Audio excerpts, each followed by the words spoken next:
Click the link in the description to sign up for a free 30-day trial from audiobooks.com.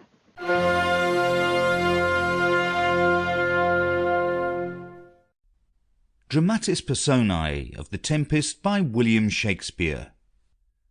Alonso, King of Naples, read by Craig Franklin. Sebastian, his brother, read by Thomas Peter. Prospero, the right Duke of Milan, read by Brad. Antonio, his brother, the usurping Duke of Milan, read by Sonia. Ferdinand, son to the King of Naples, read by Thomas Peter. Gonzalo, an honest old counsellor, read by Craig Franklin. Adrian, a lord, read by Brad. Francisco, a lord, read by Thomas Peter. Caliban, a savage and deformed slave, read by Thomas Peter. Trinculo, a jester, read by Craig Franklin. Stefano, a drunken butler, read by Brad. Master of a ship, read by Brad. Boatswain, read by Craig Franklin. First mariner, read by Sonia. Second mariner, read by Brad. Third mariner, read by Craig Franklin.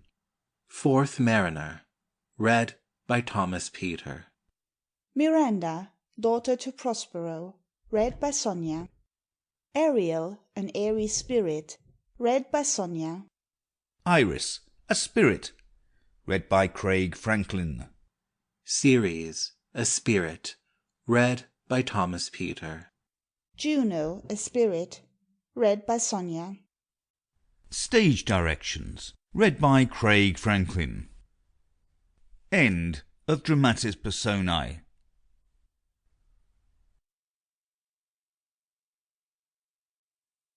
Act 1 of The Tempest by William Shakespeare.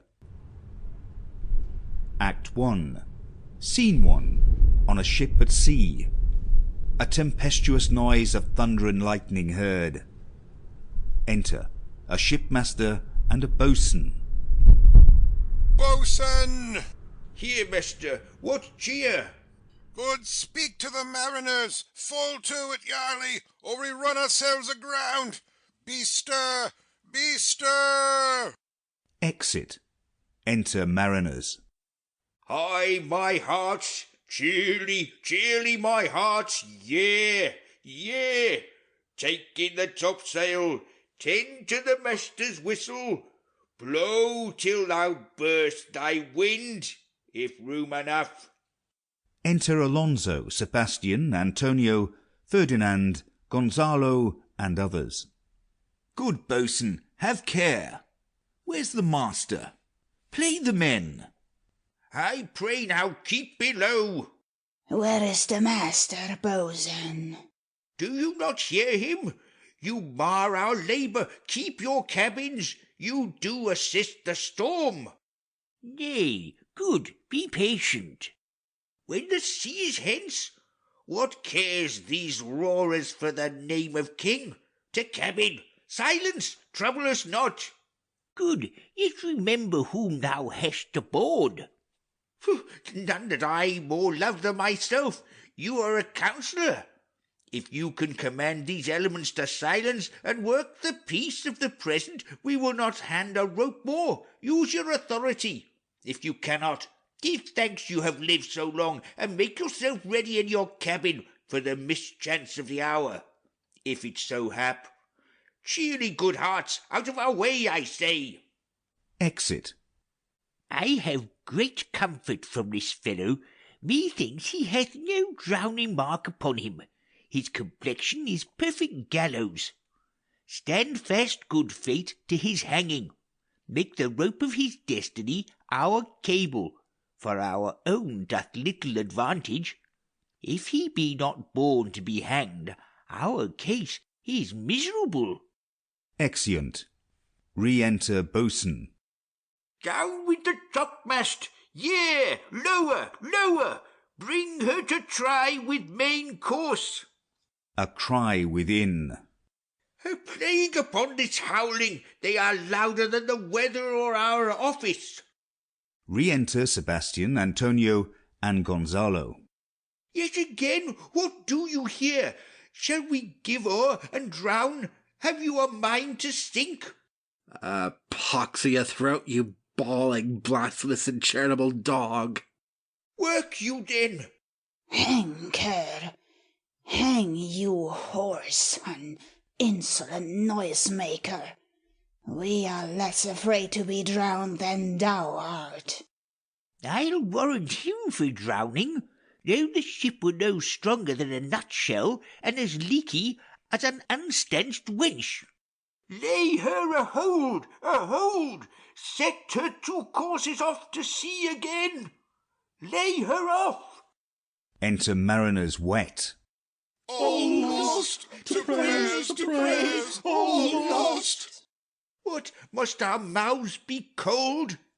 The king and prince at prayers. Let's assist them, for our case is as theirs.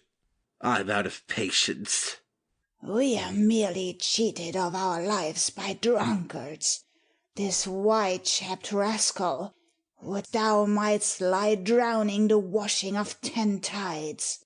He'll be hanged yet, though every drop of water swear against it, and gape at widest to glut him. A confused noise within. Mercy on us! We split! We split! Farewell, my wife and children. Farewell, brother. We split! We split! We split! Let's all sink with the king. Let's take leave of him. Exeunt Antonio and Sebastian. Now would I give 1,000 furlongs of sea for an acre of barren ground, long heath, brown furze, anything. The will's above be done, but I would fain die a dry death. Exeunt. Scene 2. The island. Before Prospero's cell. Enter Prospero and Miranda. If by your art, my dearest father, you have put the wild waters in this roar, allay them. The sky, it seems, would pour down stinking pitch, but that the sea, mounting to the welkin's cheek, dashes the fire out. Oh, I have suffered with those that I saw suffer. A brave vessel, who had, no doubt, some noble creature in her, dashed all to pieces. Oh, the cry did knock against my very heart. Poor souls, they perished. Had I been any god of power, I would have sunk the sea within the earth, or ere it should the good ship so have swallowed, and the frothing souls within her. Be collected. No more amazement. Tell your piteous heart there's no harm done. Oh, woe the day! No harm.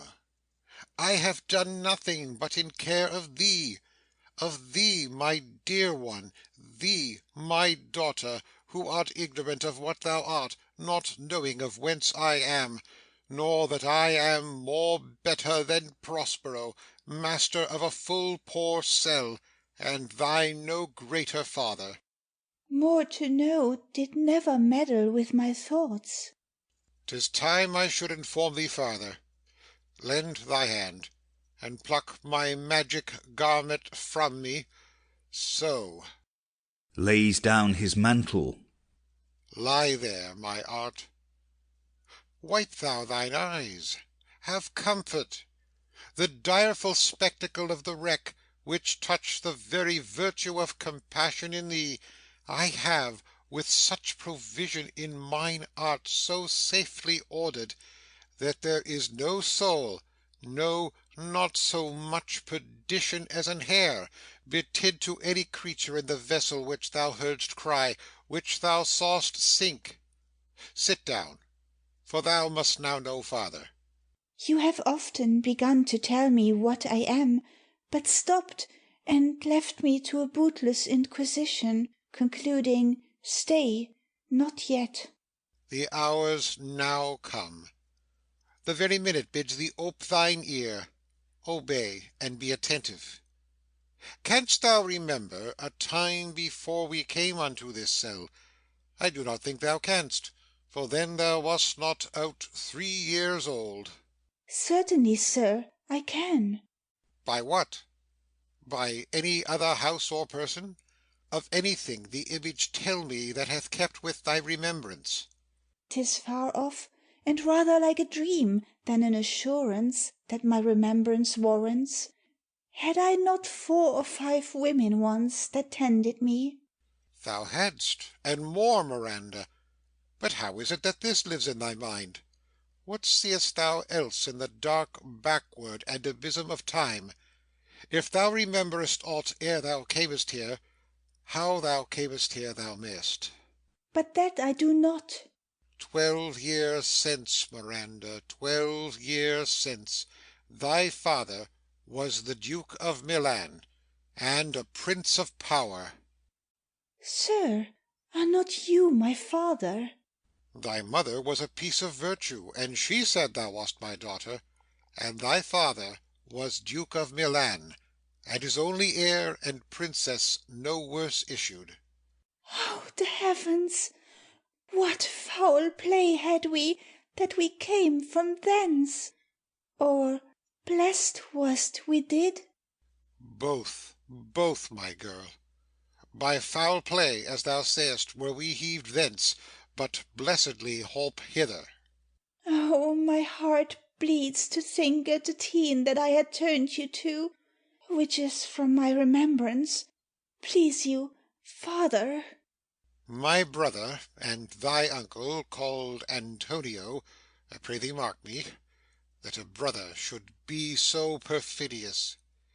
He whom, next thyself, of all the world I loved, and to him put the manage of my state, as at that time, through all the signories it was the first, and Prospero the prime duke, being so reputed in dignity, and for the liberal arts without a parallel, those being all my study, the government I cast upon my brother, and to my state grew stranger, being transported and wrapped in secret studies. Thy false uncle, dost thou attend me? Sir, most heedfully. Being once perfected how to grant suits, how to deny them, whom to advance, and whom to trash for overtopping, new created the creatures that were mine, I say, or changed 'em, or else new formed 'em, having both the key of officer and office, set all hearts i' the state to what tune pleased his ear, that now he was the ivy which had hid my princely trunk and sucked my verdure out on't. Thou attend'st not. Oh, good sir, I do. I pray thee mark me. I, thus neglecting worldly ends, all dedicated to closeness and the bettering of my mind with that which, but by being so retired, or prized all popular rate, in my false brother, awaked an evil nature, and my trust, like a good parent, did beget of him a falsehood in its contrary, as great as my trust was, which had indeed no limit, a confidence sans bound. He being thus lauded, not only with what my revenue yielded, but what my power might else exact, like one who having into truth by telling of it made such a sinner of his memory, to credit his own lie, he did believe he was indeed the Duke, out of the substitution and executing the outward face of royalty with all prerogative. Hence his ambition growing, dost thou hear? Your tale, sir, would cure deafness. To have no screen between this part he played and him he played it for, he needs will be absolute Milan. Me, poor man, my library was dukedom large enough.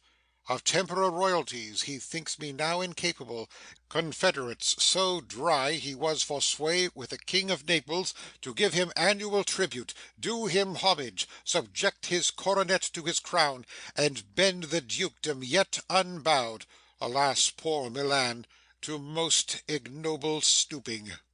Oh, the heavens! Mark his condition and the event, then tell me if this might be a brother. I should sin to think but nobly of my grandmother. Good wombs have borne bad sons. Now the condition. This King of Naples, being an enemy to me inveterate, hearkens my brother's suit, which was, that he, in lieu of the premises of homage, and I know not how much tribute, should presently extirpate me and mine out of the dukedom, and confer fair Milan with all the honours on my brother. Whereon a treacherous army levied, one midnight, fated to the purpose, did Antonio open the gates of Milan, and to the dead of darkness the ministers for the purpose hurried thence me and thy crying self. Alack, for pity! I, not remembering how I cried out then, will cry it over again.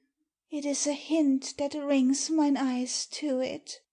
Hear a little further, and then I'll bring thee to the present business which now's upon us, without the which this story were most impertinent. Wherefore did they not that hour destroy us? Well demanded, wench, my tale provokes that question. Dear, they durst not, so dear the love my people bore me, nor set a mark so bloody on the business, but with colours fairer painted their foul ends. In few, they hurried us aboard a bark, bore us some leagues to sea, where they prepared a rotten carcass of a boat, not rigged, nor tackle, sail, nor mast, the very rats instinctively have quit it. There they hoist us to cry to the sea, that roared to us, to sigh to the winds, whose pity, sighing back again, did us but loving wrong. Alack, what trouble was I then to you? Oh, a cherubin thou wast, that did preserve me. Thou didst smile, infused with a fortitude from heaven, when I have decked the sea with drops full salt, under my burden groaned, which raised in me an undergoing stomach, to bear up against what should ensue. How came we ashore? By providence divine. Some food we had and some fresh water that a noble Neapolitan, Gonzalo, out of his charity, who being then appointed master of this design, did give us, with rich garments, linen, stuffs, and necessaries, which since have steaded much. So, of his gentleness, knowing I loved my books, he furnished me from mine own library with volumes that I prize above my dukedom. Would I might but ever see that man! Now I arise. Resumes his mantle. Sit still, and hear the last of our sea sorrow. Here in this island we arrived, and here have I, thy schoolmaster, made thee more profit than other princesses can, that have more time for vainer hours, and tutors not so careful. Heavens thank you for it! And now, I pray you, sir, for still 'tis beating in my mind, your reason for raising this sea storm. Know thus far forth. By accident most strange, bountiful fortune, now, my dear lady, hath mine enemies brought to this shore, and by my prescience I find my zenith doth depend upon a most auspicious star, whose influence if now I court not, but omit, my fortunes will ever after droop. Here cease more questions. Thou art inclined to sleep. 'Tis a good dulness, and give it way. I know thou canst not choose. Miranda sleeps. Come away, servant, come. I am ready now.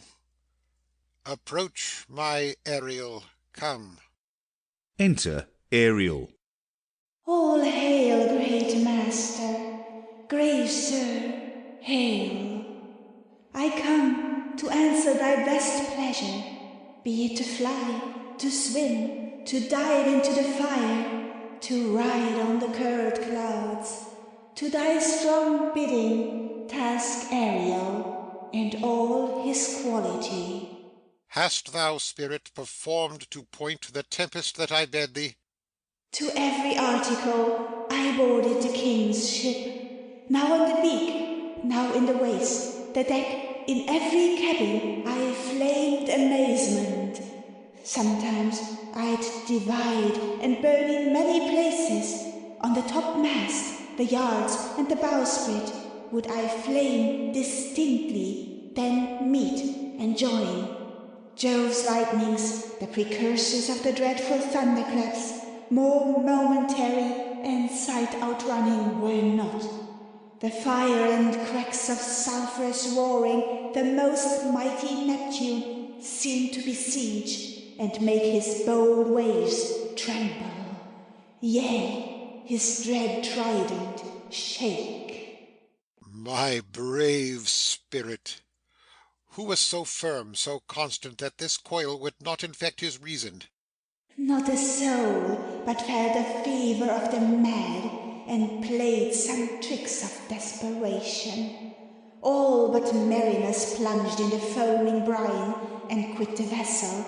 Then, all afire with me, the king's son, Ferdinand, with hair upstaring, then, like reeds, not hair, was the first man that leaped, cried, "Hell is empty, and all the devils are here." Why, that's my spirit. But was not this nigh shore? Close by, my master. But are they, Ariel, safe? Not a hair perished, on their sustaining garments not a blemish, but fresher than before. And as thou badest me, in troops I have dispersed them about the isle. The king's son have I landed by himself, whom I left cooling of the air with sighs in an odd angle of the isle, and sitting his arms in this sad knot. Of the king's ship, the mariners, say how thou hast disposed, and all the rest of the fleet. Safely in harbour is the king's ship. In the deep nook where once thou calledst me up at midnight to fetch dew from the still-vexed Bermoothes, there she's hid, the mariners all under hatches stowed, who, with a charm joined to their suffered labour, I have left asleep.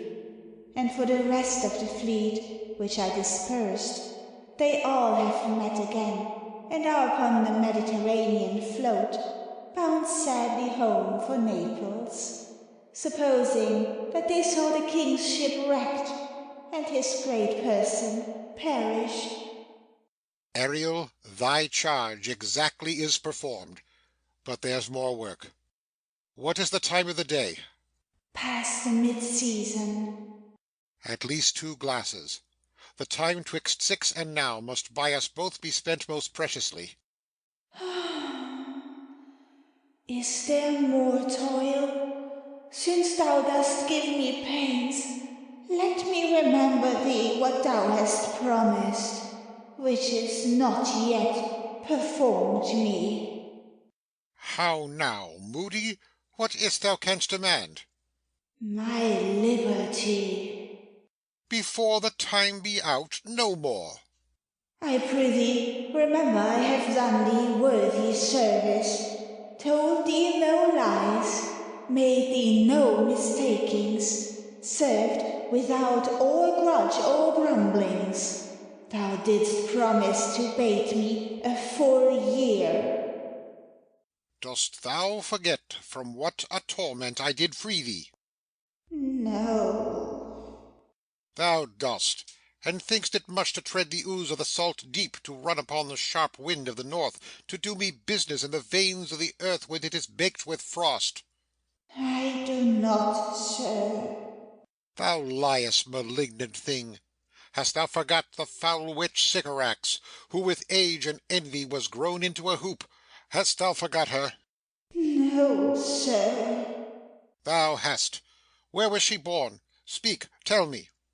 Sir, in Argier. Or was she so? I must once in a month recount what thou hast been, which thou forgett'st. This damned witch Sycorax, for mischiefs manifold and sorceries terrible to enter human hearing, from Argier, thou knowest, was banished. For one thing she did, they would not take her life. Is not this true? Aye, sir. This blue-eyed hag was hither brought with child, and here was left by the sailors. Thou, my slave, as thou reportst thyself, wast then her servant, and for thou wast a spirit too delicate to act her earthly and abhorred commands, refusing her grand hests, she did confine thee by help of her more potent ministers, and in her most unmitigable rage, into a cloven pine, within which rift imprisoned thou didst painfully remain a dozen years, within which space she died and left thee there, where thou didst vent thy groans as fast as mill wheels strike. Then was this island, save for the sun that she did litter here, a freckled whelp hag born, not honoured with a human shape? Yes, Caliban, her son. Dull thing, I say so, he that Caliban, whom now I keep in service. Thou best knowest what torment I did find thee in. Thy groans did make wolves howl, and penetrate the breasts of ever angry bears. It was a torment to lay upon the damned, which Sycorax could not again undo. It was mine art, when I arrived and heard thee, that made gape the pine and let thee out. I thank thee, master. If thou more murmurest, I will rend an oak and peg thee in his knotty entrails, till thou hast howled away 12 winters. Pardon, master. I will be correspondent to command, and do my spiriting gently. Do so, and after 2 days I will discharge thee. That's my noble master. What shall I do? Say what? What shall I do? Go make thyself like a nymph of the sea. Be subject to no sight but thine and mine, invisible to every eyeball else. Go take this shape, and hither come in't. Go hence with diligence. Exit Ariel. Awake, dear heart, awake. Thou hast slept well. Awake. Oh, the strangeness of your story put heaviness in me. Shake it off. Come on. We'll visit Caliban, my slave, who never yields us kind answer. Oh, 'tis a villain, sir. I do not love to look on. But as 'tis, we cannot miss him. He does make our fire, fetch in our wood, and serves in offices that profit us. What ho, slave! Caliban! Thou earth thou! Speak! Caliban within. There's wood enough within. Come forth, I say. There's other business for thee. Come, thou tortoise, when? Re-enter Ariel like a water nymph. Fine apparition, my quaint Ariel, hark in thine ear. My lord, it shall be done. Exit. Thou poisonous slave, got by the devil himself upon thy wicked dam, come forth. Enter Caliban. As wicked days ere my mother brushed with raven's feather from unwholesome fen drop on you both. The southwest blow on ye and blister you all over. For this be sure, tonight thou shalt have cramps, side stitches that shall pen thy breath up, urchin shell for that vast of night that they may work all exercise on thee. Thou shalt be pinched as thick as honeycomb, each pinch more stinging than bees that made 'em. I must eat my dinner. This island's mine, by Sycorax my mother, which thou takest from me. When thou camest first, thou strokest me, and latest much of me. Wouldst give me water with berries, and teach me how to name the bigger light, and how the less, that burn by day and night. And then I loved thee, and showed thee all the qualities of the isle, the fresh springs, brine pits, barren place, and fertile. Cursed be I that did so. All the charms of Sycorax, toads, beetles, bats, light on you. For I am all the subjects that you have, which first was mine own king. And here you starve me in this hard rock, whilst you do keep from me the rest of the island. Thou most lying slave, whom stripes may move, not kindness, I have used thee, filth as thou art, with human care, and lodged thee in mine own cell, till thou didst seek to violate the honour of my child. Ha ha ha ha! Would it had been done! Thou didst prevent me. I had peopled this isle with Caliban's. Abhorred slave, which any print of goodness wilt not take, being capable of all ill. I pitied thee, took pains to make thee speak, taught thee each hour one thing or other, when thou didst not, savage, know thine own meaning, but wouldst gabble like a thing most brutish. I endowed thy purposes with words that made them known, but thy vile race, though thou didst learn, had that in't which good natures could not abide to be with. Therefore wast thou deservedly confined into this rock, who hadst deserved more than a prison. You taught me language, and my profit on't is, I had a curse. The Red Plague rid you for learning me your language. Hagseed, hence! Fetch us in fuel, and be quick that best to answer other business. Shrugg'st thou, malice? If thou neglect'st, or dost unwillingly what I command, I'll rack thee with old cramps, fill all thy bones with aches, make thee roar that beasts shall tremble at thy din. No, pray thee, Aside. I must obey. His art is of such power, it would control my damned god Setibus, and make a vassal of him. So, slave, hence. Exit Caliban. Re-enter Ariel, invisible, playing and singing. Ferdinand following. Come unto these yellow sands, and then take hands. Curtsied when you haven't kissed the wild waves whist. Footed fitly here and there, and sweet sprites the burden bear. Hark, hark, bow wow. The watchdogs bark, bow wow. Hark, hark, I hear the strain of strutting, chanting clear, cry cock-a-doodle-doo. Where should this music be? The air or the earth? It sounds no more. And sure, it waits upon some god of the island. Sitting on a bank, weeping again the king my father's wreck, this music crept by me upon the waters, allaying both their fury and my passion with its sweet air. Thence I have followed it, or it hath drawn me rather.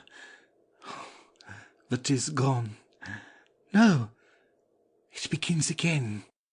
Full far and five thy father lies, of his bones are coral made, those are pearls that were his eyes, nothing of him that doth fade, but the sufferers he change into something rich and strange. Sea nymphs hourly ring his knell. Ding dong. Hark now, I hear them, ding dong bell. The ditty does remember my drowned father. This is no mortal business, nor no sound that the earth owes. I hear it now above me. The fringed curtains of thine eye advance, and say what thou seest yond. What is it? A spirit? Lord, how it looks about! Believe me, sir, it carries a brave form. But 'Tis a spirit. No, wench. It eats and sleeps, and hath such senses as we have such. This gallant which thou seest was in the wreck, and, but he's something stained with grief, that's beauty's canker, thou mightst call him a goodly person. He hath lost his fellows, and strays about to find 'em. I might call him a thing divine, for nothing natural I ever saw so noble. Prospero aside. It goes on, I see, as my soul prompts it. Spirit, fine spirit, I'll free thee within 2 days for this. Most sure, the goddess on whom these airs attend, vouchsafe my prayer may know if you remain upon this island, and that you will some good instruction give how I may bear me here. My prime request, which I do last pronounce, is, oh, you wonder, if you be maid or no. No wonder, sir, but certainly a maid. My language! Heavens! I am the best of them that speak this speech, were I but where 'tis spoken. How, the best? What wert thou if the King of Naples heard thee? A single thing as I am now that wanders to hear thee speak of Naples. He does hear me, and that he does I weep. Myself am Naples, who with mine eyes never since at ebb beheld the king my father wrecked. Alack, for mercy! Yes, faith, and all his lords, the Duke of Milan and his brave son being twain. Prospero aside. The Duke of Milan and his more braver daughter could control thee if now 'twere fit to do it. At the first sight they have changed eyes. Delicate Ariel, I'll set thee free for this. To Ferdinand. A word, good sir. I fear you have done yourself some wrong. A word. Why speaks my father so ungently? This is the third man that ever I saw, the first that ever I sighed for. Pity move my father to be inclined my way. Oh, if a virgin, and your affection not gone forth, I'll make you the Queen of Naples. Soft, sir, one word more. Aside. They are both in either's powers, but this swift business I must uneasy make, lest too light winning make the prize light. To Ferdinand. One word more I charge thee that thou attend me. Thou dost here usurp the name thou owest not, and hast put thyself upon this island as a spy, to win it from me the lord on't. No, as I am a man. There's nothing ill can dwell in such a temple. If the ill spirit have so fair a house, good things will strive to dwell with it. Follow me. Speak not you for him, he's a traitor. Come, I'll manacle thy neck and feet together. Sea water shalt thou drink. Thy food shall be the fresh brook mussels, withered roots and husks wherein the acorn cradled. Follow. No, I will resist such entertainment till mine enemy has more power. Draws, and is charmed from moving. Oh, dear father, make not too rash a trial of him, for he is gentle and not fearful. What? I say my foot my tutor? Put thy sword up, traitor, who makest a show, but darest not strike, thy conscience is so possessed with guilt. Come from thy ward, for I can here disarm thee with his stick, and make thy weapon drop. Beseech you, father. Hence, hang not on my garments. Sir, have pity. I'll be his surety. Silence. One word more shall make me chide thee, if not hate thee. What? An advocate for an impostor? Hush! Thou think'st there is no more such shapes as he, having seen but him and Caliban. Foolish wench! To the most of men this is a Caliban, and they to him are angels. My affections are then most humble. I have no ambition to see a goodlier man. Come on, obey. Thy nerves are in their infancy again, and have no vigour in them. So they are. My spirits, as in a dream, are all bound up.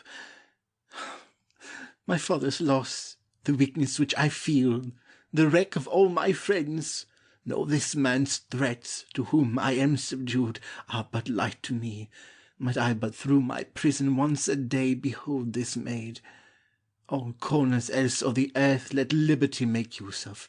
Space enough have I in such a prison. Prospero aside. It works. To Ferdinand. Come on. Thou hast done well, fine Ariel. To Ferdinand. Follow me. To Ariel. Hark what thou else shalt do me. Be of comfort. My father's of a better nature, sir, than he appears by speech. This is unwonted, which now came from him. Thou shalt be as free as mountain winds, but then exactly do all points of my command. To the syllable.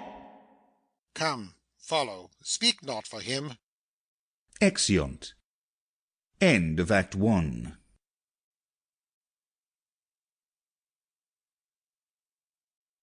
Act 2 of The Tempest by William Shakespeare.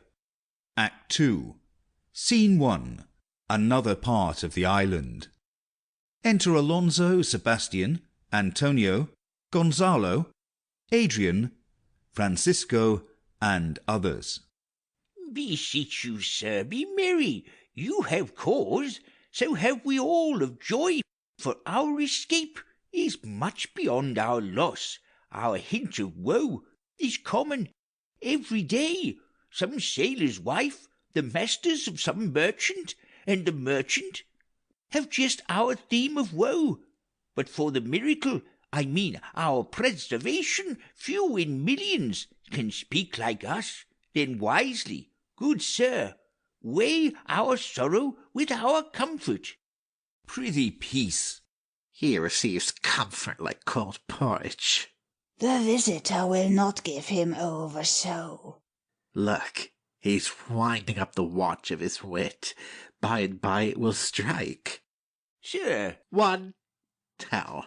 when every grief is entertained that's offered comes to the entertainer, $1. dollar comes to him, indeed. You have spoken truer than you purposed. You have taken it wiselier than I meant you should. Therefore, my lord, Fie, what a spendthrift is he of his tongue. I prithee spare. well, I have done. But yet, He will be talking. Which of he or Adrian, for a good wager, first begins to crow? The old cock. The cockerel. Done. The wager? Laughter. A match. Though this island seem to be desert, So you're paid. uninhabitable, and almost inaccessible, Yet. yet He could not miss it. it must needs be of subtle, tender, and delicate temperance. Temperance was a delicate wench. Aye, and subtle, as he most learnedly delivered, The air breathes upon us here most sweetly. as if it had lungs, and rotten ones. Or as 'twere perfumed by a fen. here is everything advantageous to life. True, save means to live. Of that there's none, or little. How lush and lusty the grass looks, how green! The ground indeed is tawny. With an eye of green in't. He misses not much. No, he doth but mistake the truth totally. But the rarity of it is, which is indeed almost beyond credit, As many vouched rarities are. that our garments, being as they were, drenched in the sea, hold, notwithstanding their freshness and glosses, being rather new dyed than strained with salt water. If but one of his pockets could speak, would it not say he lies? Aye, or very falsely pocket up his report. Methinks our garments are now as fresh as when we put them on first in Afric, at the marriage of the king's fair daughter Claribel to the king of Tunis. 'Twas a sweet marriage, and we prosper well in our return. Tunis was never graced before with such a paragon to their queen. Not since widow Dido's time. Widow? Pox o' that. How came that widow in? Widow Dido? What if he had said widower Aeneas too? Good Lord, how you take it. Widow Dido, say you? You make me study of that. She was of Carthage, not of Tunis. This Tunis, sir, was Carthage. Carthage? I assure you, Carthage. Ha! His word is more than the miraculous harp. He hath raised the wall and houses too. What impossible matter will he make easy next? I think he will carry this island home in his pocket, and give it his son for an apple. And sowing the kernels of it in the sea, bring forth more islands. Aye. Why, in good time. Sir, we were talking that our garments seem now as fresh as when we were at Tunis, at the marriage of your daughter, who is now queen. And the rarest that ever came there. Bait, I beseech you, widow Dido. Oh, widow Dido. Aye, widow Dido. Is not, sir, my doublet as fresh as the first day I wore it? I mean, in a sort. That sort was well fished for. When I wore it at your daughter's marriage. You cram these words into mine ears, against the stomach of my sense. Would I had never married my daughter there, for coming thence my son is lost, and in my rate she too, who is so far from Italy removed, I ne'er again shall see her. O thou mine heir of Naples and of Milan, what strange fish hath made his meal on thee? Sir, he may live. I saw him beat the surges under him, and ride upon their backs. He trod the water, whose enmity he flung aside, and breasted the surge most swollen that met him. His bold head above the contentious waves he kept, and oared himself with his good arms in lusty stroke to the shore, that o'er his wave-worn bases bowed, as stooping to relieve him. I not doubt he came alive to land. No, no, he's gone. Sir, you may thank yourself for this great loss, that would not bless our Europe with your daughter, but rather lose her to an African, where she at least is banished from your eye, who hath cause to wet the grief on't. Prithee, peace. You are kneeled to and importuned otherwise by all of us, and the fair soul herself weighed between loathness and obedience, at which end of the beam should bow. We have lost your son, I fear, forever. Milan and Naples have more widows in them of this business-making than we bring men to comfort them. The fault's your own. So is the dearest of the loss. My lord Sebastian, the truth you speak yet lacks some gentleness, and time to speak it in, you rub the sore when you should bring the plaster. Very well. And most chirurgeonly. It is foul weather in us all, good sir, when you are cloudy. Foul weather? Very foul. Had I plantation of this isle, my lord? He'd sow it with nettle seed. Or docks, or mallows. And were the king on't, what would I do?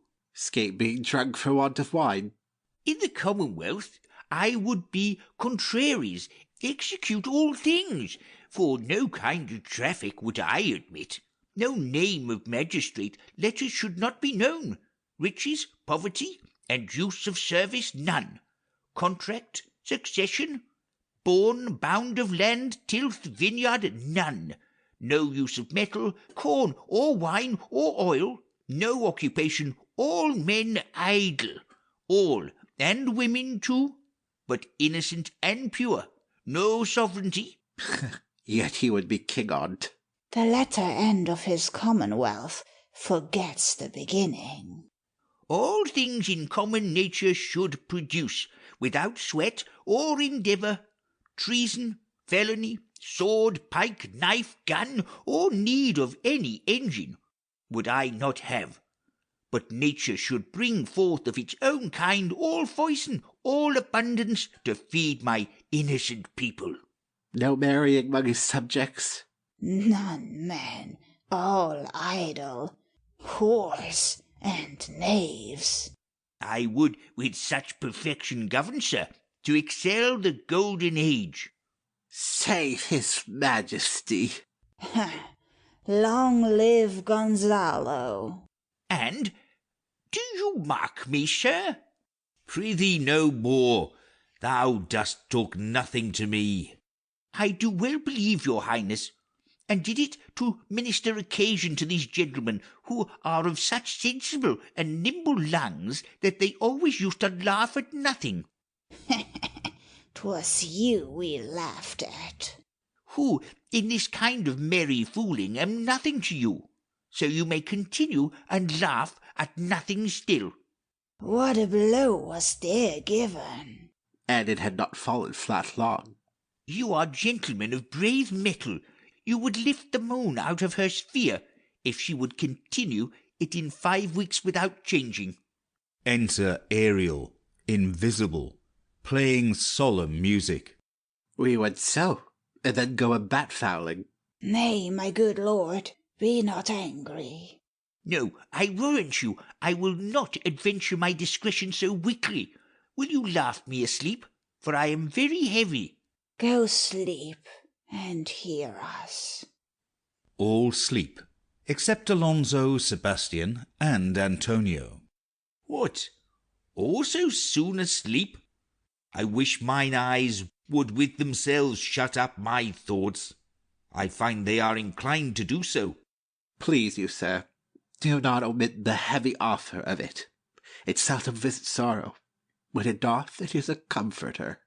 We too, my lord, will guard your person while you take your rest, and watch your safety.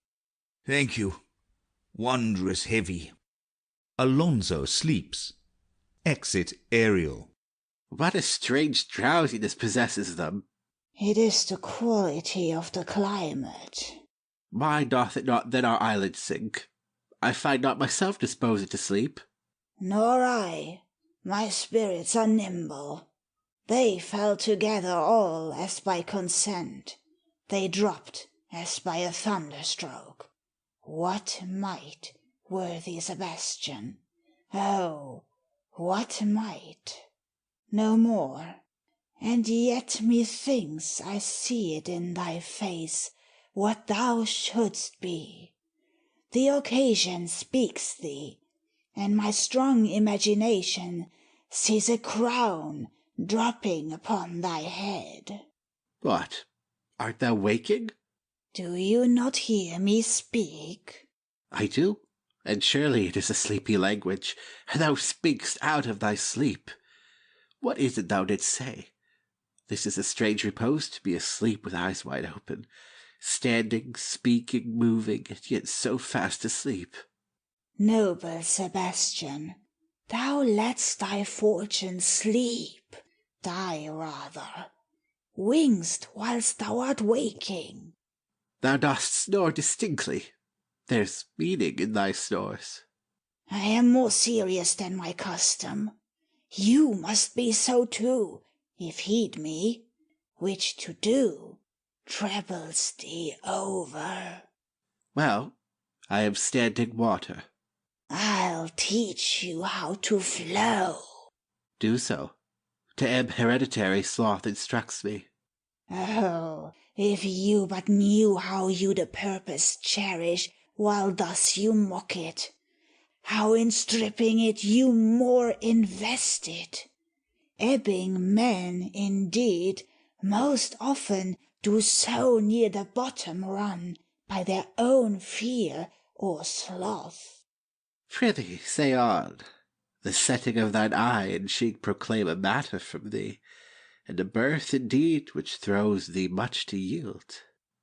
Thus, sir, although this lord of weak remembrance, this who shall be of as little memory when he is earthed, hath he almost persuaded, for he's a spirit of persuasion, only professes to persuade, the king his son's alive. 'Tis as impossible that he's undrowned as he that sleeps here swims. I have no hope that he is undrowned. Oh, out of that no hope, what great hope have you? No hope that way is. Another way, so high a hope that even ambition cannot pierce a wink beyond, but doubt discovery there. Will you grant with me that Ferdinand is drowned? He's gone. Then tell me, who's the next heir of Naples? Claribel. She that is Queen of Tunis, she that dwells 10 leagues beyond man's life, she that from Naples can have no note unless the sun were post. The man in the moon's too slow, till new-born chins be rough and razorable. She that from whom we all were sea-swallowed, though some cast again, and by that destiny to perform an act whereof what's past is prologue, what to come in yours and my discharge. What stuff is this? How say you? 'Tis true my brother's daughter's queen of Tunis. So is she heir of Naples, twixt which regions there is some space. A space whose every cubit seems to cry out, how shall that Claribel measure us back to Naples? Keep in Tunis, and let Sebastian wake. Say this were death that now hath seized them. Why, they were no worse than now they are. There be that can rule Naples as well as he that sleeps. Lords that can prate as amply and unnecessarily as this Gonzalo. I myself could make a chuff of as deep chatter. Oh, that you bore the mind that I do! What a sleep were this for our advancement! Do you understand me? Methinks I do. And how does your content tender your own good fortune? I remember you did supplant your brother Prospero. True, and look how well my garments sit upon me, much fitter than before. My brother's servants were then my fellows, now they are my men. But for your conscience. Ay, sir, where lies that? If 'twere a kipe, would put me to my slipper, but I feel not this deity in my bosom. 20 consciences that stand twixt me and Milan, candid be they, and melt, ere they molest. Here lies your brother, no better than the earth he lies upon. If he were that which now he's like, that's dead, whom I, with disobedient steel, 3 inches of it, can lay to bed forever, whilst you, doing thus, to the perpetual wink foray might put this ancient morsel, this Sir Prudence, who should not upbraid our course. For all the rest, they'll take suggestion as a cat laps milk. They'll tell the clock to any business that we say befits the hour. Thy case, dear friend, shall be my precedent. As thou gott'st Milan, I'll cap my Naples. Draw thy sword. One stroke shall free thee from the tribute which thou payest, and I the king shall love thee. Draw together, and when I rear my hand, do you the like, to fall it on Gonzalo. Oh, but one word. They talk apart. Re-enter Ariel invisible. My master through his art foresees the danger that you, his friend, are in, and sends me forth, for else his project dies, to keep them living. Sings in Gonzalo's ear. While you here do snoring lie, open-eyed conspiracy his time doth take. If of life you keep a care, shake of slumber and beware. Awake, awake. Then let us both be sudden. Now, good angels, preserve the king. They wake. Why, how now? Ho, awake! Why are you drawn? Wherefore this ghastly looking? What's the matter? Whilst we stood here securing your repose, even now we heard a hollow burst of bellowing like bulls, or rather lions. It did not wake you? It struck mine ear most terribly. I heard nothing. Oh, 'twas a din to fry the monster's ear, to make an earthquake. Sure it was the roar of a whole herd of lions. Heard you this, Gonzalo? Upon mine honour, sir, I heard a humming, and that a strange one too, which did awake me. I shaked you, sir, and cried as mine eyes opened. I saw their weapons drawn. There was a noise. That verily 'tis best we stand upon our guard, or that we quit this place. Let's draw our weapons. Lead off this ground, and let's make further search for my poor son. Heavens keep him from these beasts, for he is sure in the island. Lead away. Prospero, my lord, shall know what I have done.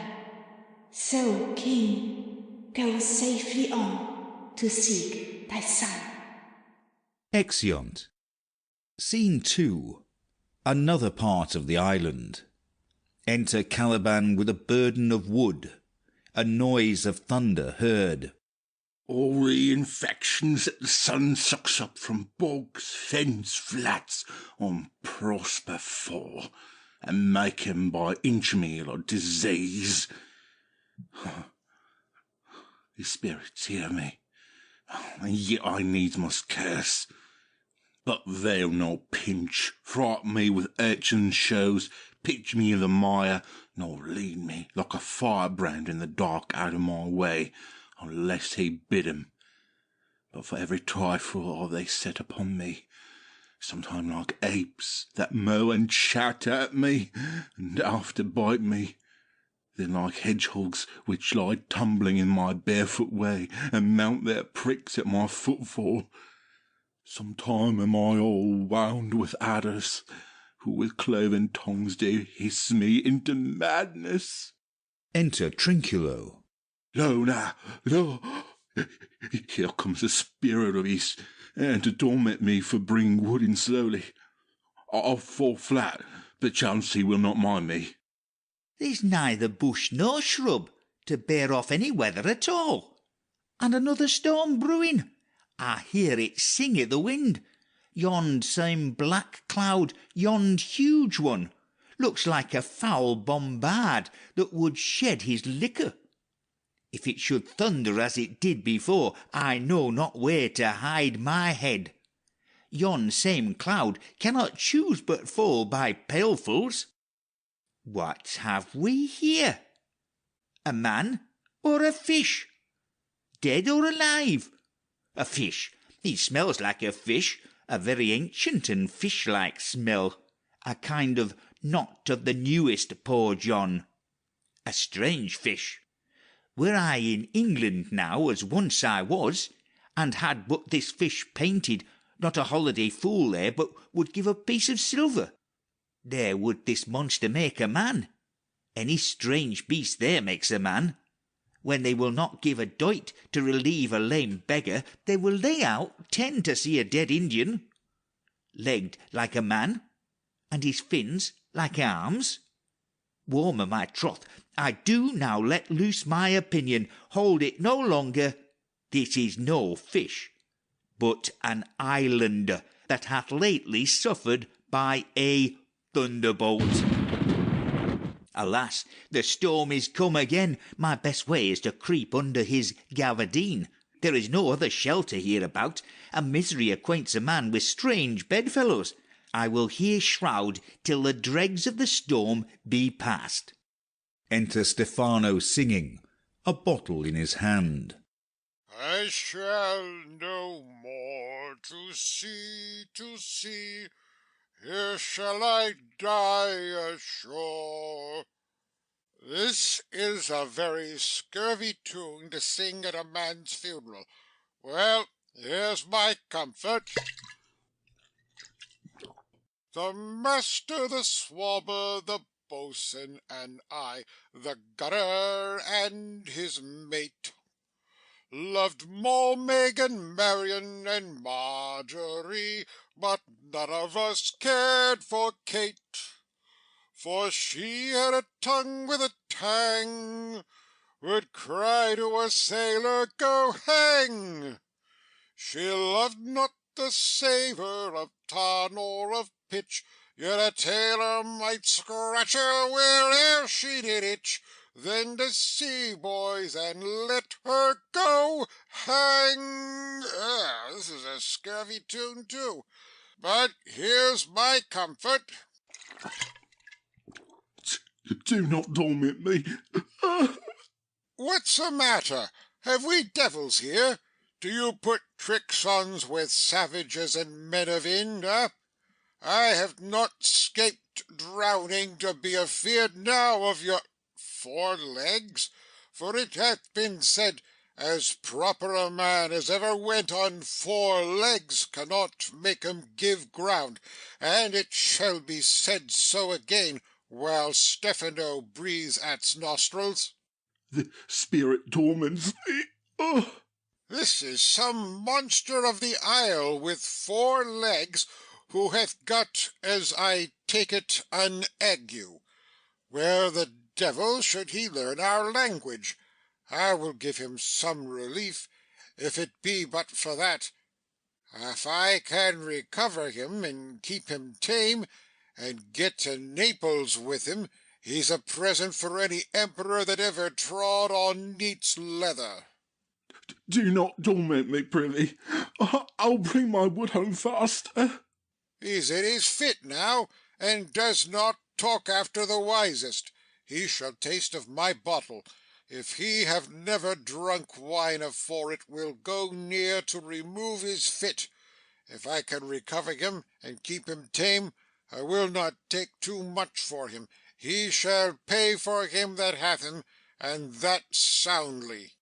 Thou dost me yet but little hurt. Thou wilt anon, I know it by thy trembling. Now Prosper works upon thee. Come on your ways, open your mouth. Here is that which will give language to you, cat. Open your mouth. This will shake your shaking, I can tell you, and that soundly. You cannot tell who's your friend. Open your chaps again. I should know that voice. It should be. But he is drowned, and there are devils. Oh, defend me. 4 legs and 2 voices? A most delicate monster. His forward voice now is to speak well of his friend. His backward voice is to utter foul speeches and to detract. If all the wine in my bottle will recover him, I will help his ague. Come. Amen. I will pour some in thy other mouth. Stephano! Oh, doth thy other mouth call me? Mercy, mercy, this is a devil and no monster. I will leave him. I have no long spoon. Stephano, If thou beest Stephano, touch me, and speak to me, for I am Trinculo. Be not afeard, thy good friend Trinculo. If thou beest Trinculo, come forth. I'll pull thee by the lesser legs, if any be Trinculo's legs, these are they. Thou art very Trinculo indeed. How earnest thou to be the siege of this moon calf? Can he vent Trinculos?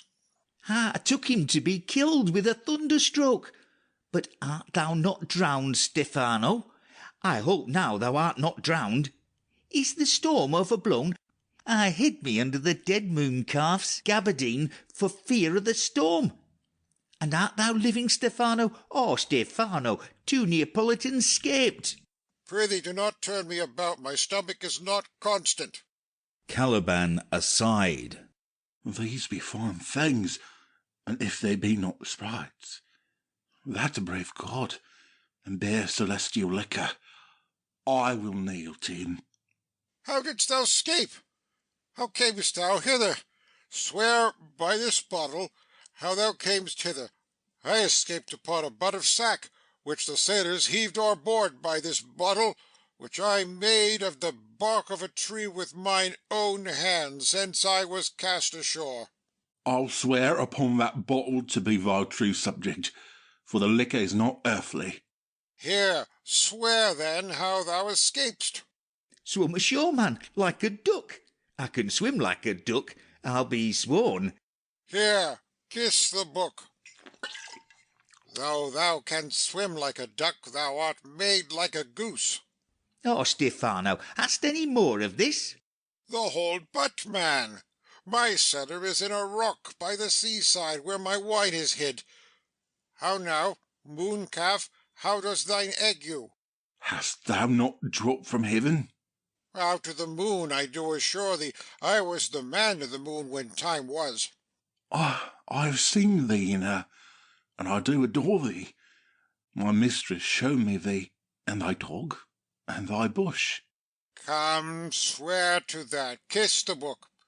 I will furnish it anon with new contents. Swear. Oh, By this good light, this is a very shallow monster. I afeard of him. A very weak monster. The man in the moon. A most poor, credulous monster. Well drawn monster in good sooth. I'll show thee every fertile inch of the island, and I will kiss thy foot. I prithee, be my god. By this light, a most perfidious and drunken monster. Whence God's asleep, he'll rob his bottle. I'll kiss thy foot. I'll swear myself thy subject. Come on, then. Down and swear. I shall laugh myself to death at this puppy-headed monster, a most scurvy monster. I could find in my heart to beat him. Come, kiss. But that the poor monster's in drink, an abominable monster. I'll show thee the best springs. I'll pluck thee berries. I'll fish for thee, and get thee wood enough. A plague upon the tyrant that I serve.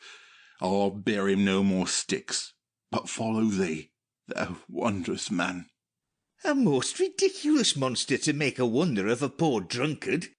I prithee, let me bring thee where crabs grow, and I with my long nails will dig thee pig-nuts, show thee a jay's nest, and instruct thee how to snare the nimble marmoset. I'll bring thee to clustering filberts, and sometimes I'll get the young scammels from the rock. Wilt thou go with me? I prithee now, lead the way without any more talking. Trinculo, the king, and all our company else being drowned, we will inherit here. Here, bear my bottle, fellow Trinculo. We'll fill him by and by again. Farewell, master, farewell, farewell. A howling monster, a drunken monster. No, my dams I'll make for fish, nor fetch and firing, out requiring, nor scrape trencher, nor wash dish. Ban, ban, Cracalla, ban has a new master, get a new man. Freedom, heyday, heyday, freedom, freedom, heyday, freedom. O brave monster, lead the way. Exeunt. End of Act 2.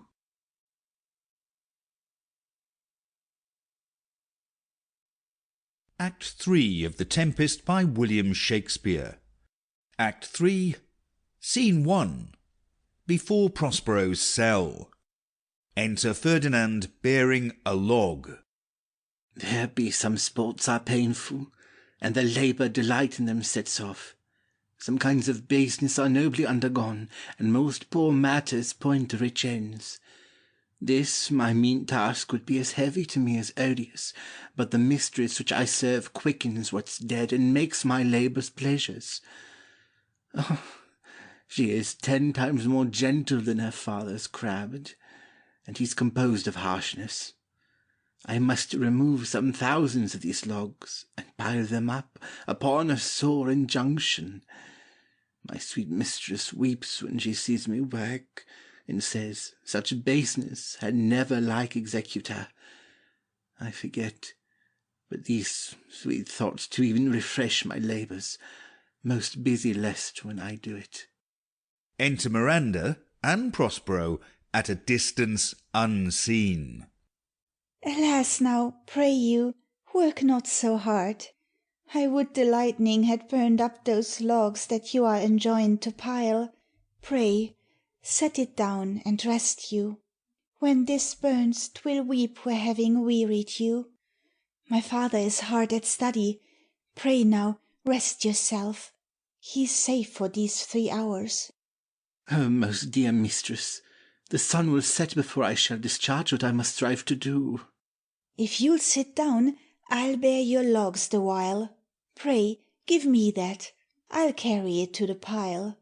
No, precious creature, I had rather crack my sinews, break my back, than you should such dishonour undergo, while I sit lazy by. It would become me as well as it does you, and I should do it with much more ease, for my good will is to it, and yours it is against. Poor worm, thou art infected. This visitation shows it. You look wearily. No, no, mistress, 'tis fresh morning with me when you are by at night. I do beseech you, chiefly that I might set it in my prayers. What is your name? Miranda. My father, I have broke your hest to say so. Admired Miranda, indeed the top of admiration, with what's dearest to the world. Full many a lady I have eyed with best regard, and many a time the harmony of their tongues hath into bondage brought my too diligent ear. For several virtues have I liked several women, never any with so full soul, but some defect in her did quarrel with the noblest grace she owed, and put it to the foil. But you, you, so perfect and so peerless, are created of every creature's best. I do not know one of my sex. No woman's face remember, save from my glass mine own. Nor have I seen more that I may call man than you, good friend, and my dear father. How features are abroad, I am skilless of. But, by my modesty, the jewel in my dower, I would not wish any companion in the world but you, nor can imagination form a shape besides yourself to like of. But I prattle something too wildly, and my father's precepts I therein do forget.